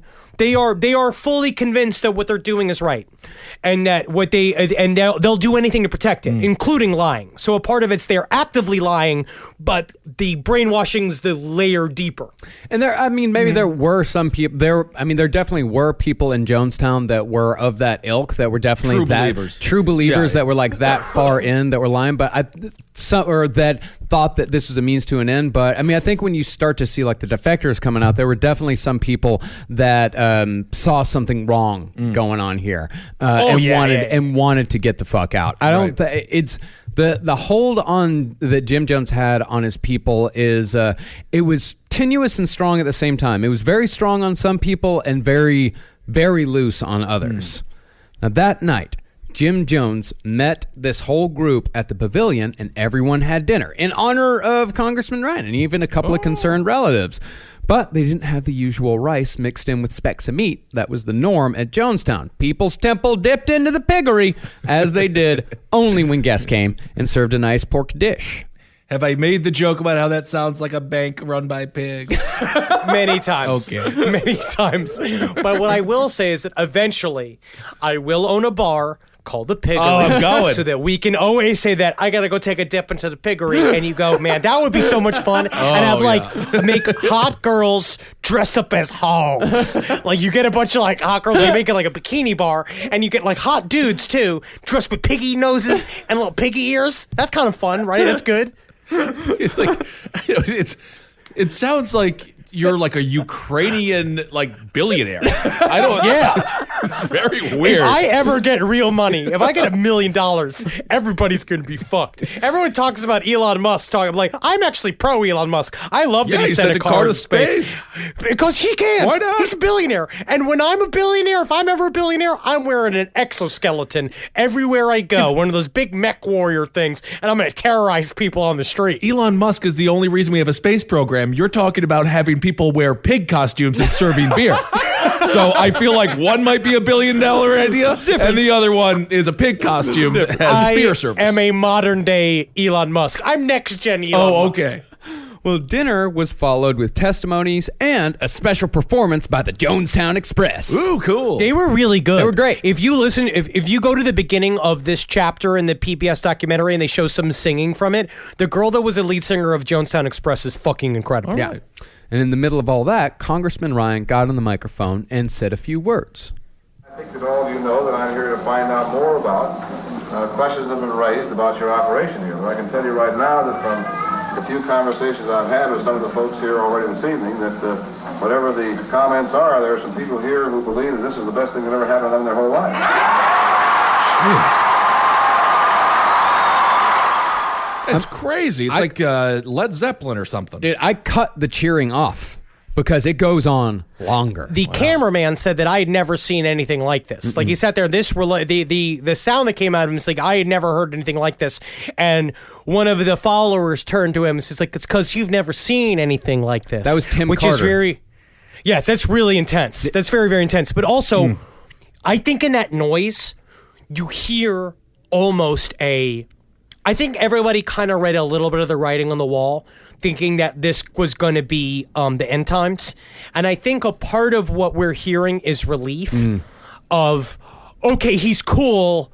we don't have to all kill ourselves. Yeah. Like, this is like, we just bought time. Yeah. We're just here. We did it. We did the big hurdle, what we thought was going to be the big hurdle. Now we can really start living our socialist utopia. Yeah. Okay. We did it. You know, like they won. Yeah. They saw a huge victory right in front of them. You know, he would leave and everything would be great and no one was going to die. Okay.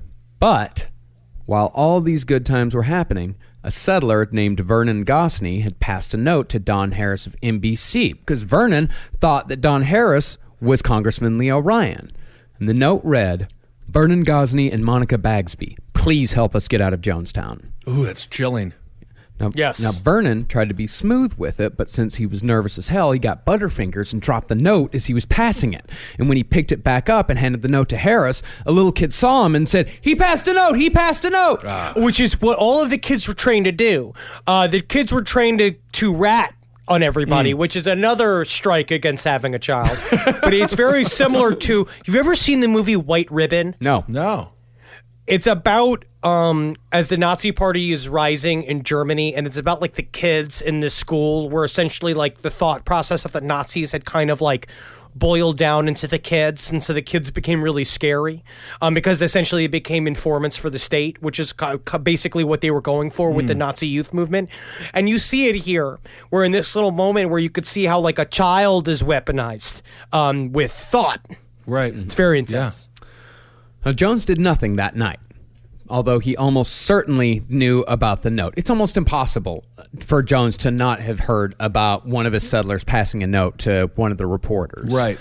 Now, the media had to go back to Port Kaituma to sleep, but Ryan spent the night in Jonestown without incident. I think if the plan all along was to just kill Ryan, he could have done it then. Right. Like very, very easily. Slit his throat in his sleep. That would be it. Once again, Jones was improvising, but he was prepared. The next day, on November 18th, 1978, what Jones had been preparing his people for over the course of almost a decade finally came to fruition. Ryan awoke early and was almost immediately met with people ready to get the hell out of Jonestown. In fact, people had already started to go. Overnight, 11 settlers had seen the writing on the wall and had escaped through the jungle. But also, this shows the true congressman spirit of Leo Ryan, because when he showed up, he didn't show up with any plan to get people out of there. He just showed up really expecting, I'm not even going to be able to get in there. I get to go party in Guyana and then leave. I know it's his job, and I know he was technically doing a very good job, and he was there. I'm trying to malign him. But what I will say is that he had no backup plan. And so when he showed up, all of these people are now coming at him saying like, "Hey, we want to get the fuck out of here." And he's like, "Uh-oh, what the fuck do I do now?" Right. Now, Jones himself didn't appear until noon, and as soon as Jones walked out of his hut, he was told about the overnight escapes and the defectors who'd approached Ryan.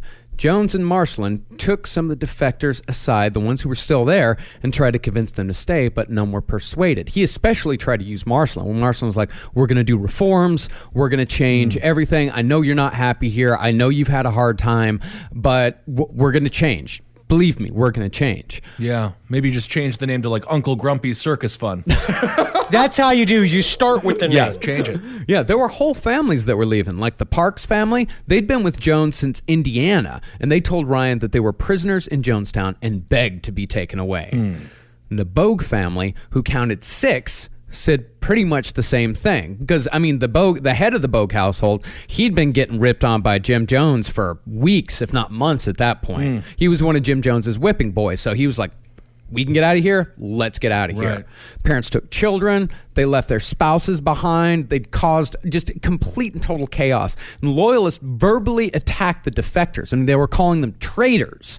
And then the news crew cornered Jones for a torturous, desperate 45-minute-long interview. Here's an excerpt. Last night, someone came and passed me this note. He's the one that I'm just talking about. Yeah, this is the man that wants to leave his son here. Doesn't it concern you, though, that this man, for whatever reason, one of the people in your group... People play games, friend. They lie. What can I do about liars? Are you people going to leave us? I just beg you, please leave us. Bill, we will bother nobody. Anybody wants to get out of here can get out of here. We have no problem about getting out here. They come and go all the time. I don't know what kind of game. People like people like publicity. Some people do. I don't. But some people like publicity. But if it's so damn bad, why is he leaving his son here? Can you give me a good reason for that? Well, you're also here when you listen to that. Remember, hear that noise in the background. At this point, it's fucking fever pitch. Right, you're seeing Jim Jones. He's lost kind of a lot of his powers at this point. He's saying weird, dumb shit about him playing a game and doing all stuff, which is obviously he's been exposed. He's sitting there, he's talking to people while everyone around him's starting to fucking freak out. Because they're trying to pull out, like Leo Ryan and the crew's trying to leave, and people are like, "Take my fucking kid," and trying to like jump in with them on the party. But Leo Ryan doesn't have any fucking room on the plane. Right. So here they're all like having this like ongoing negotiation at the foothills of Jonestown trying to get out. Yeah. Meanwhile, Jim Jones is doing whatever frantic shit he can try to keep everybody in play. Now, as the people continue to scream at each other and have these very, very public fights, the rain came. A fall storm descended upon the settlement, torrential rains and howling wind. Tim Carter, in an oft-quoted line, said it felt like evil blowing into Jonestown. By the time the storm had passed, 15 people had decided to leave. Along with the 11 that had escaped overnight, the total number of defectors stood at 26. Now, to put that into perspective, that was less than 3% of the Jonestown population. Wow. Now, the lawyers, they were fully prepared to lose 3 times that. They were like, yeah, if we lose 10%, great. And they would have considered that a victory. Wow. 26, that was beyond their wildest hopes. Yeah, they did good. They technically that was not bad. That was not a bad loss. And honestly, it would have helped some shit because they're all sleeping fucking on top of each other. Probably really good to have lost like 30 bodies so that there's some more room out there. Yeah, and the lawyers in Marceline also figured like, hey, this is going to take the wind out of Leo Ryan's sails because he went down, he did his due diligence, only 26 people left, 3% left, and so Ryan's not really going to have enough people to go back for a congressional hearing, especially after Jim Jones let him in. Like Marceline and the lawyers' plan, it worked. It totally worked. Like everything was on track. But Jones didn't see it that way. He saw it as an ultimate betrayal. One person would have been too many, much less 26. To him, the 26 was only a beginning. And he very well may have been right. Of course, we'll never know. Either way, he wasn't going to give them the chance to leave. Not the 26, nor the 908 who decided to stay. Jones decided it was time for the final white night. The original plan was that Jones would send Larry Layton, Carolyn's brother, along with Ryan as a would-be defector. And Larry Layton did go along, but he brought with him his gun. And the plan was that as soon as the plane was in the air, Layton was supposed to take out the gun and shoot the pilot in the head, and that would crash the plane into the jungle. And this had nothing to do with keeping Ryan from telling his story and everything to do with giving Jonestown one last push. What's with brothers-in-law doing fucked up shit? Like, honestly, why is it always like my brother-in-law... like my sister's first husband, I had to go and help him run booze one time into this dry county that his buddy was in upstate Florida, and I had to do that. He also had a whole pile of Nugget and Butt magazine that was like all this stuff. It's like in a big trash bag. Why is it always brothers-in-law? I don't know. I think that might just be more of your sister's dating choices on that one. But yeah, Larry Layton was Carolyn's brother-in-law, yes. Okay.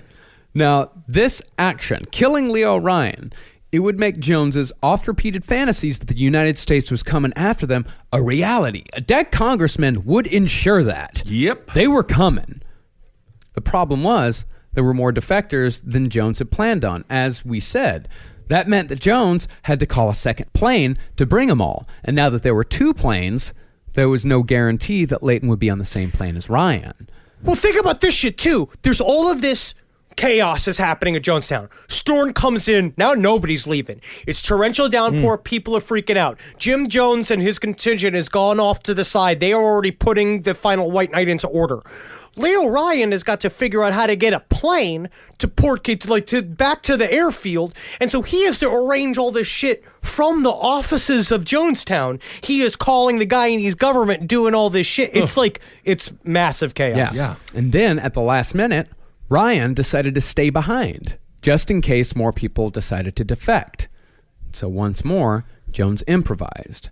Now, we don't know for sure which order Jim Jones gave or if Jim Jones even gave an order, but some believe that Jones took aside a loyalist named Don Ujara Sly and told him to cut the congressman's throat then and there. That's how you know you've become acclimated to the jungle, is if you change your own name to Ujara and you're from Indiana. Now, Sly walked up to Ryan and held the knife to his neck, but Sly hesitated, and in that moment of hesitation, Tim Carter and Mike Lane, the conspiracist lawyer, wrestled him away. And then when they wrestled him away, they accidentally cut Sly's hand in the process and showered Ryan with blood, which is why in the pictures you see of Leo Ryan after he left, he's covered in blood. Well, they said that he acted, it was kind of haunting the way that Ujara acted, is that he showed up and he was like a Manchurian candidate where he walked up to Leo Ryan and just said the words, "Motherfucker, it's time for you to die." And then he was crying, viciously crying. He went up to, and he slowly put the knife up to his throat and then just froze. And he wasn't prepared to kill. He couldn't kill. He couldn't do it. And so they pulled him down, and it's just, how insane is that? Because I don't know if have you been mugged, Kissel or Marcus? Yeah, I've been mugged. When I got mugged, there's a part of being assaulted on the street or something like that, which I don't know if people know, where you kind of almost feel in shock, where you're not even sure what's happening, where you're looking at me and am I being mugged right now? Where you have to ask the question, and you could see the look on Leo Ryan's face where he's like, oh shit, I was just almost murdered. It's crazy. So I mean, I was just thinking about when he was helping people out in the black community with electricity bills and stuff like that, and how it got to this point. It's just insane. That's the great tragedy of it. My goodness. Now, after that, Ryan figured it was about time for him to get the fuck out of Dodge. So that's the... Well, you know what? Ding, ding, ding. That's the indicator. Time to go. Check, please. And then he's the first person to actually use check, please, and it worked because the plane showed up. Ryan caught up with the truck that had been carrying the defectors and the media back to the airstrip. He hopped on and he told them, drive as fast as you can and get us out of here. Now, it's possible that Jones was trying to take Ryan out on the spot, but it's equally as possible that he was just trying to scare Ryan away. But either way, Jones was not going to let Leo Ryan leave Guyana alive. On Jones's command, a heavily armed crew of 8, the Red Brigade, hopped in a tractor trailer and took off after the congressman. Jones then called up the People's Temple offices in Georgetown and gave the code that it was time to die. Now remember, Stephen and Jim Jones were in Georgetown for a basketball game. Stephen was at the Georgetown headquarters at the time when they received this code. A lot of people have gone to see Mr. Frazier. I think Mrs. Brownfield has offered to help. Now translated, that meant people were dead, and it's time for you to die as well. So Sharon Amos, one of Jones's most loyal, relayed the message to the People's Temple offices in San Francisco. Now, Stephen Jones, he tried his best to save everyone in Jonestown. He even wanted to go back to Jonestown because he knew what the code meant. But he knew, one, there wasn't enough time. They'd have to charter a plane or take a boat, and get all the way back there. And even if there was enough time, they didn't have any weapons. There were 25 armed guards in Jonestown that would have taken them down immediately. And Stephen almost saved everyone in the Capitol. But in a moment of distraction, when Stephen wasn't looking, Sharon Amos locked herself and her 3 kids in the bathroom, along with a man named Chuck Beekman, and slit her kids' throats before opening up her own. Oof. Back in the jungle, Leo Ryan and the others had reached the airstrip unharmed. But as they were loading into the second plane, with one plane already taxiing down the runway, the 8 gunmen arrived. Down the airstrip, a group of Guyanese soldiers watched from a distance where they were guarding a broken down Guyanese plane, completely independent of this entire situation. Oh, yeah, they're just sitting, just hanging out, just doing their job. And all of a sudden, all these people start opening up fire at each other, and then they just didn't intervene because they didn't want to get in the middle of a bunch of Americans fighting each other, which I can actually sort of understand, where they're just like, this is above my fucking pay grade. I'm not going to go and I don't know what's going on over there. Yeah, I mean, the Guyanese soldiers get involved, and all of a sudden, you've got a diplomatic incident. Right. You've got an even bigger problem than these people killing each other, because now your guys are involved. At this point, the Guyanese government can say, like, hey, listen, we just gave them the land. We didn't know what they were doing out there. So the soldiers just watched as the gunmen opened fire. Now, it was a good thing for Jones that he sent the crew, because Layton was already on the first plane without Ryan, and that plane was about to take off. But even though Larry Layton at this point really didn't have any reason to, he took the cue from the gunman and started shooting his pistol anyway, and he wounded Monica Bagsby and Vernon Gosney. Those are the ones who had passed the note in the first place. Layton was disarmed by defector Dale Parks, but by the time the gunman drove off, 9 were wounded and 5 people, including Congressman Leo Ryan, were dead on the ground. The gunman could have easily finished everyone off, but instead, they focused on Ryan and the reporters, the ones who had pissed off Jones the most. They pumped Ryan's body, in particular, full of bullets, shot him in the face to make sure, and drove back to Jonestown, where the final white night was beginning. The settlers were called to the pavilion in almost calm tones, so calm that people assumed Jones just wanted to talk about what happened that day. They didn't know about Ryan just yet, but they would soon find out. Armed guards surrounded the pavilion. This had been done during previous white nights, especially during practice runs, but this time it felt real. The energy was different, and someone heard Jones ask, "Can you make it taste less bitter?" So with most of the settlers present, Jim Jones turned on his microphone and began speaking. How very much I've loved you. How very much I've tried my best to give you the good life.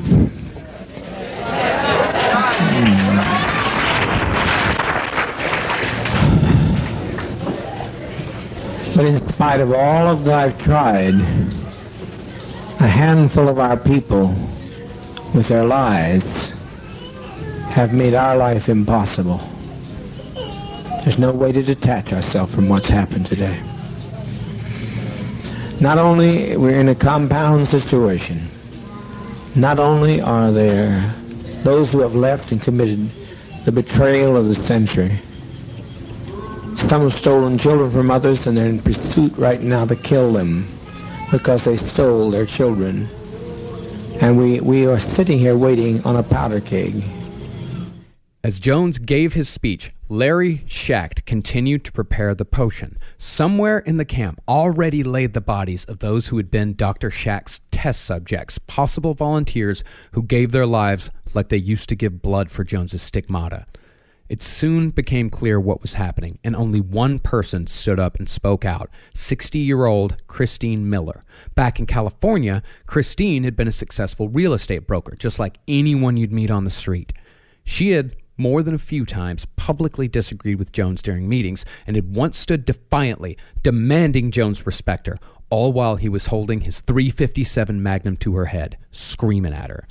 She, one of the few people who wasn't afraid to tell Jim Jones when he was wrong, stood up on the last day and asked him why they couldn't go to Russia as he'd promised. Do you think Russia's going to want... No, not going to...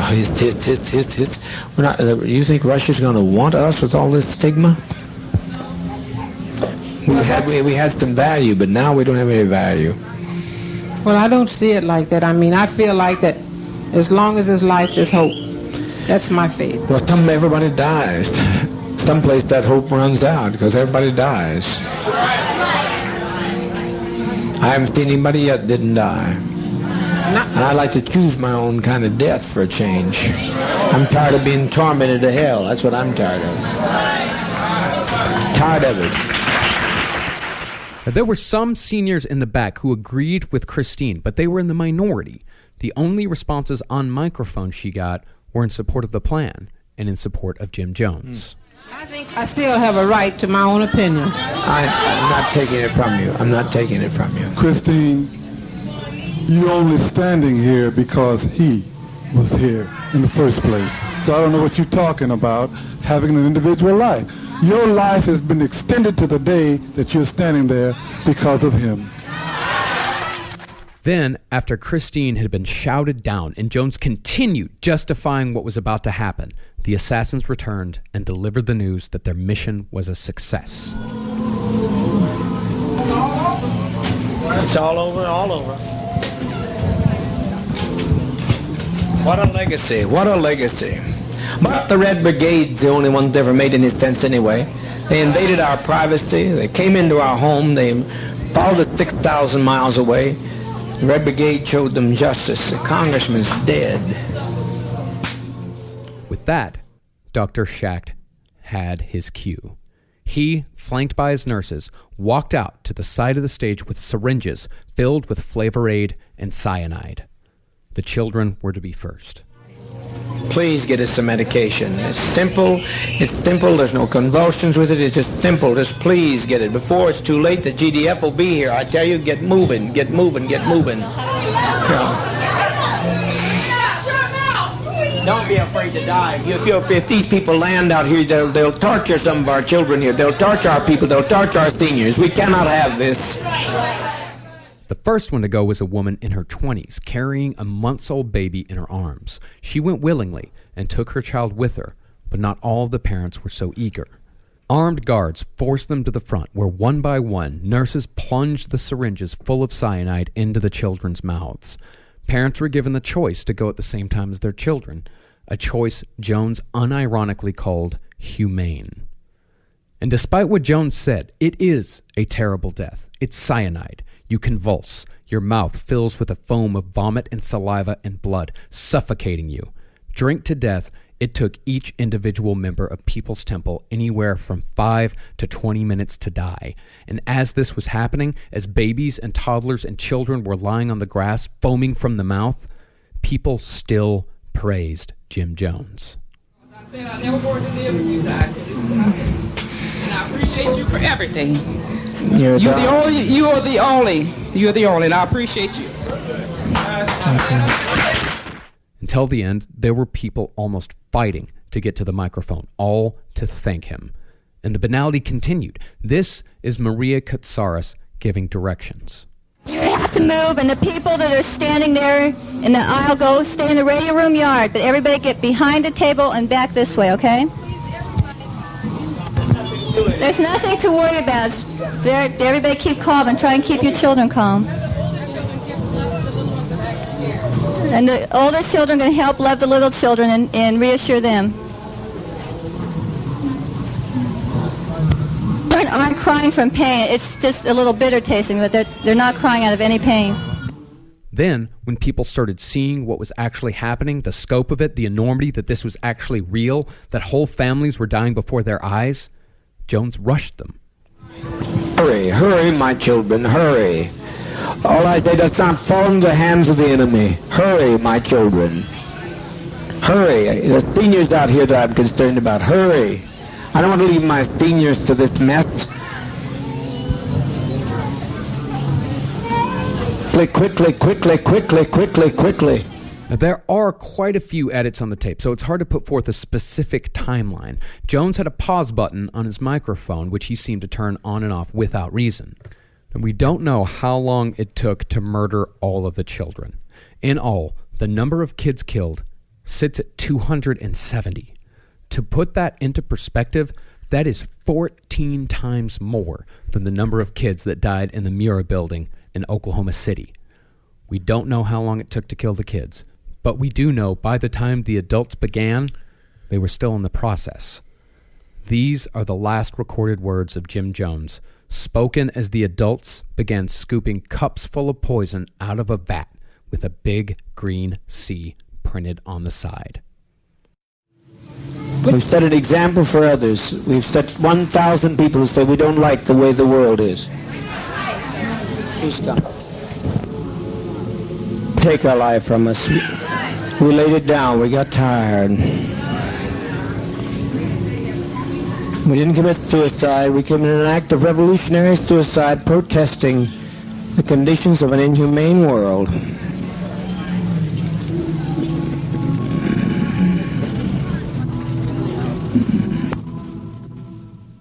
It's estimated that from the first syringe to the last cup, it took about 4 hours to kill the vast majority of the 909 who died. The number of survivors that day at Jonestown stood at 7. Shit. 4 hours of that. It's 4 hours of the worst time in your life. And so add that to the actual death by cyanide. This is just, it's terrifying.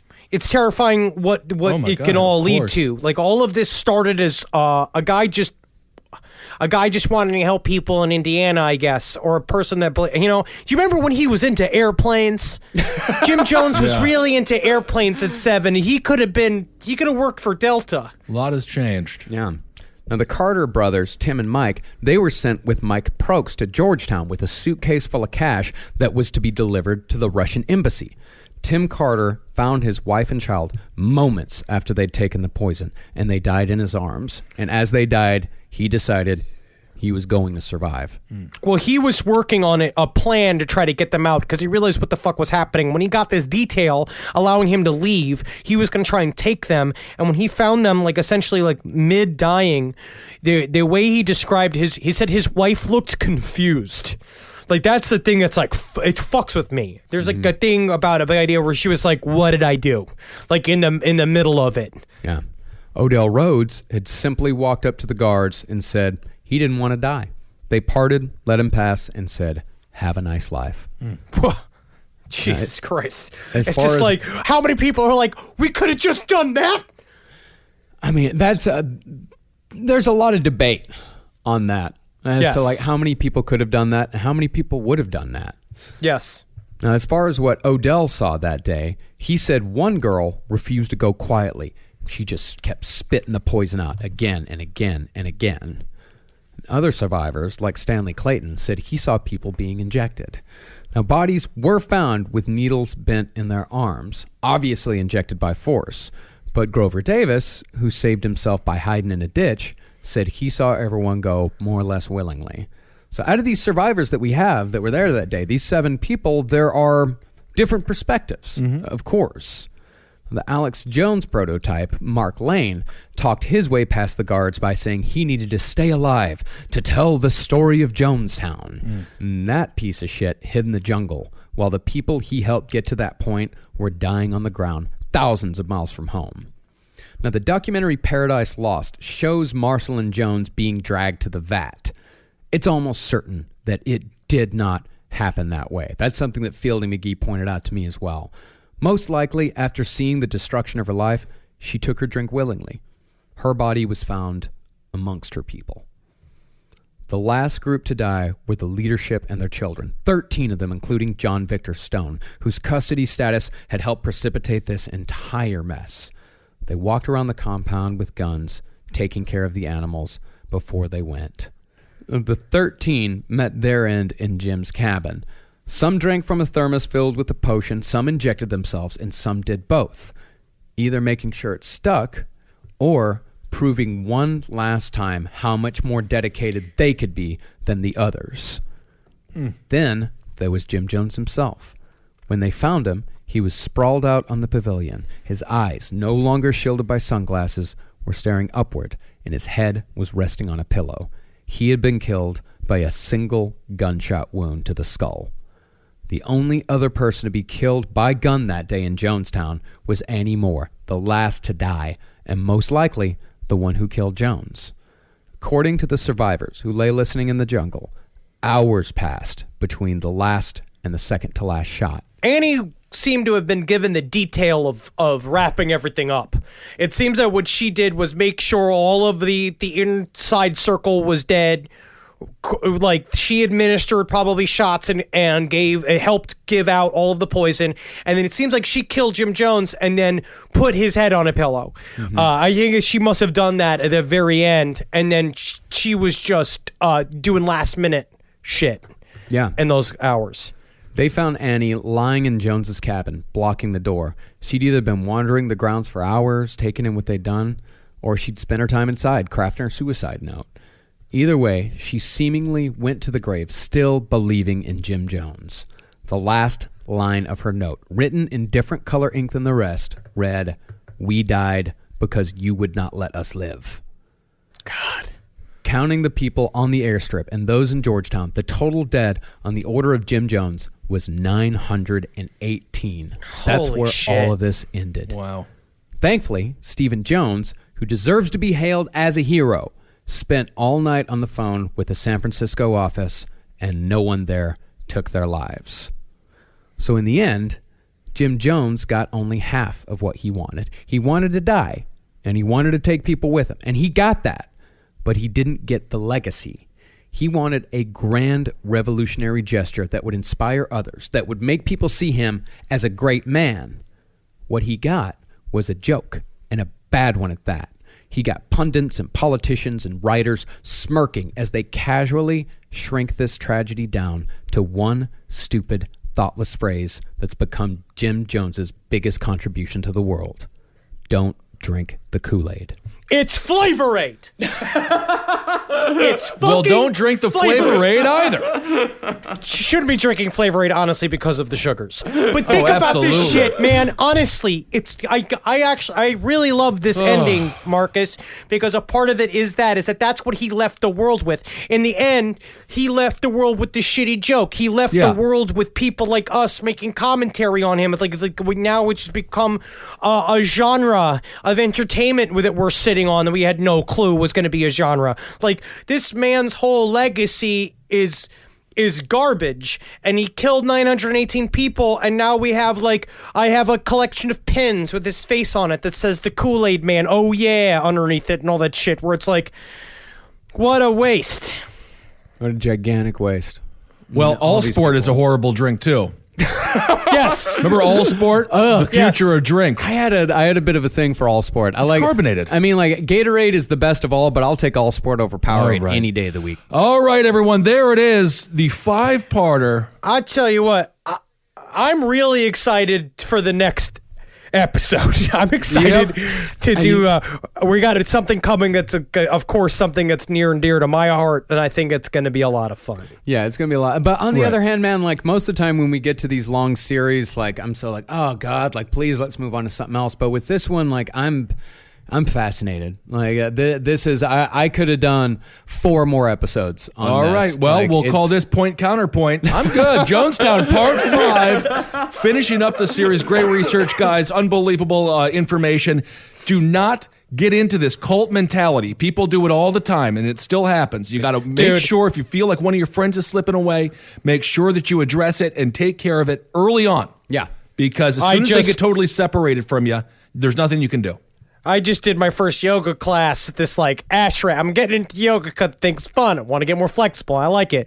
But I've definitely I feel like I've accidentally joined a cult immediately. And it turns out, I guess that's like a LA thing, is that pretty much everybody just accidentally joins a cult 3 or 4 times. And you go, oh, I'm sorry, this is a cult. I have to leave. I'm pretty sure that... Check, please. Check, please. I think Frogert's a cult. Frogurt? Is Frogurt frozen yogurt? So you're saying the cult of Pinkberry? How many bodies will they leave? Trying to tell us that the future of ice cream is Dippin' Dots. I mean, don't do it, people. Well, Ben, you mentioned research, and I really want. I had a lot of help on this one. First, I want to thank research assistant Rachel Sue for tackling Raven. I want to thank Fielding McGee at the Jonestown Institute for speaking with me and really opening up our eyes to a lot of different perspectives on the last days and the last year. And I also want to thank Carolina for spending hours searching through the transcripts of Jonestown meetings to find the excerpts that we played on this episode. And finally, I want to thank you, the listener, for coming along on this very long journey with us. We very much appreciate it. Thank you guys so much. Thank you for everything. Thank you so much. So were you for and Carolina listening. legally married after that? Is that like a thing? Is that a true crime legal marriage if you sit and listen to that? I think after they split their 1,000th pickle together, they are legally married in the eyes of the Polish. All right, everyone. Thank you so much for your support. Thank you for all the Patreon subscribers. Without you, none of this is possible. Keep on supporting everyone here. All the shows here on the LPN network. Abe Lincoln's Top Hat. I want to thank everyone for being so kind. We put that in the feed here for the last podcast, on the last podcast feed, and we were a little bit nervous about it because it's a different show, but it's Marcus and I talking politics, and it's really fun. We've had such a great feedback from it. So thank you all so much, and thanks for supporting Page 7 and all the other great shows here on LPN. We really appreciate it. Yes, as always, honestly. And follow us on all of the various social media bullshits. On Twitter at Henry Loves You, at Marcus Parks, at Ben Kissel, on Instagram at Dr. Fantasty, at Marcus Parks, at Ben Kissel #1. Follow LP on the left for all of the horseshit that is speeding us towards the dystopia. I think we are living in a dystopia. We are in it. We officially will be possibly having a military parade. Because who doesn't love a parade? I think we entered it about 6 months ago. I think the moment we got into the top 5 podcasts of iTunes, that's when the dystopia began. Yeah, perhaps. Or maybe it was maybe it's Omarosa spilling the beans on a reality show. Big Brother. Who knows? We'll talk about that on Top Hat. What I will say is if this is a dystopia, my favorite dystopia character, which I wish it could be, is Michael Caine from Children of Men. Oh. Or I want to be the guy that's got all the water and he lives in a world of gates, in slatted gates, and then I wear a big tub of water on my back and I suck it around being like, things have been bad in the dry land for 27 generations. I want to be that guy. Ooh, that's fun. Yeah, I want to have a lot of water. if we get all the way to post-apocalyptic, I just want to be 3 Dog. 3 Dog! 3 Dog! Oh, all right. I want to have all the chili, all the water. Hail yourselves! Hail Satan. Hail Geen. Hail me, if you have the energy. Is there anybody not sick right now? No. I just want to know, is there anybody out there who doesn't have a cold? I don't have a cold, but I do have a pinched nerve. Hey, all right. Congratulations, everyone.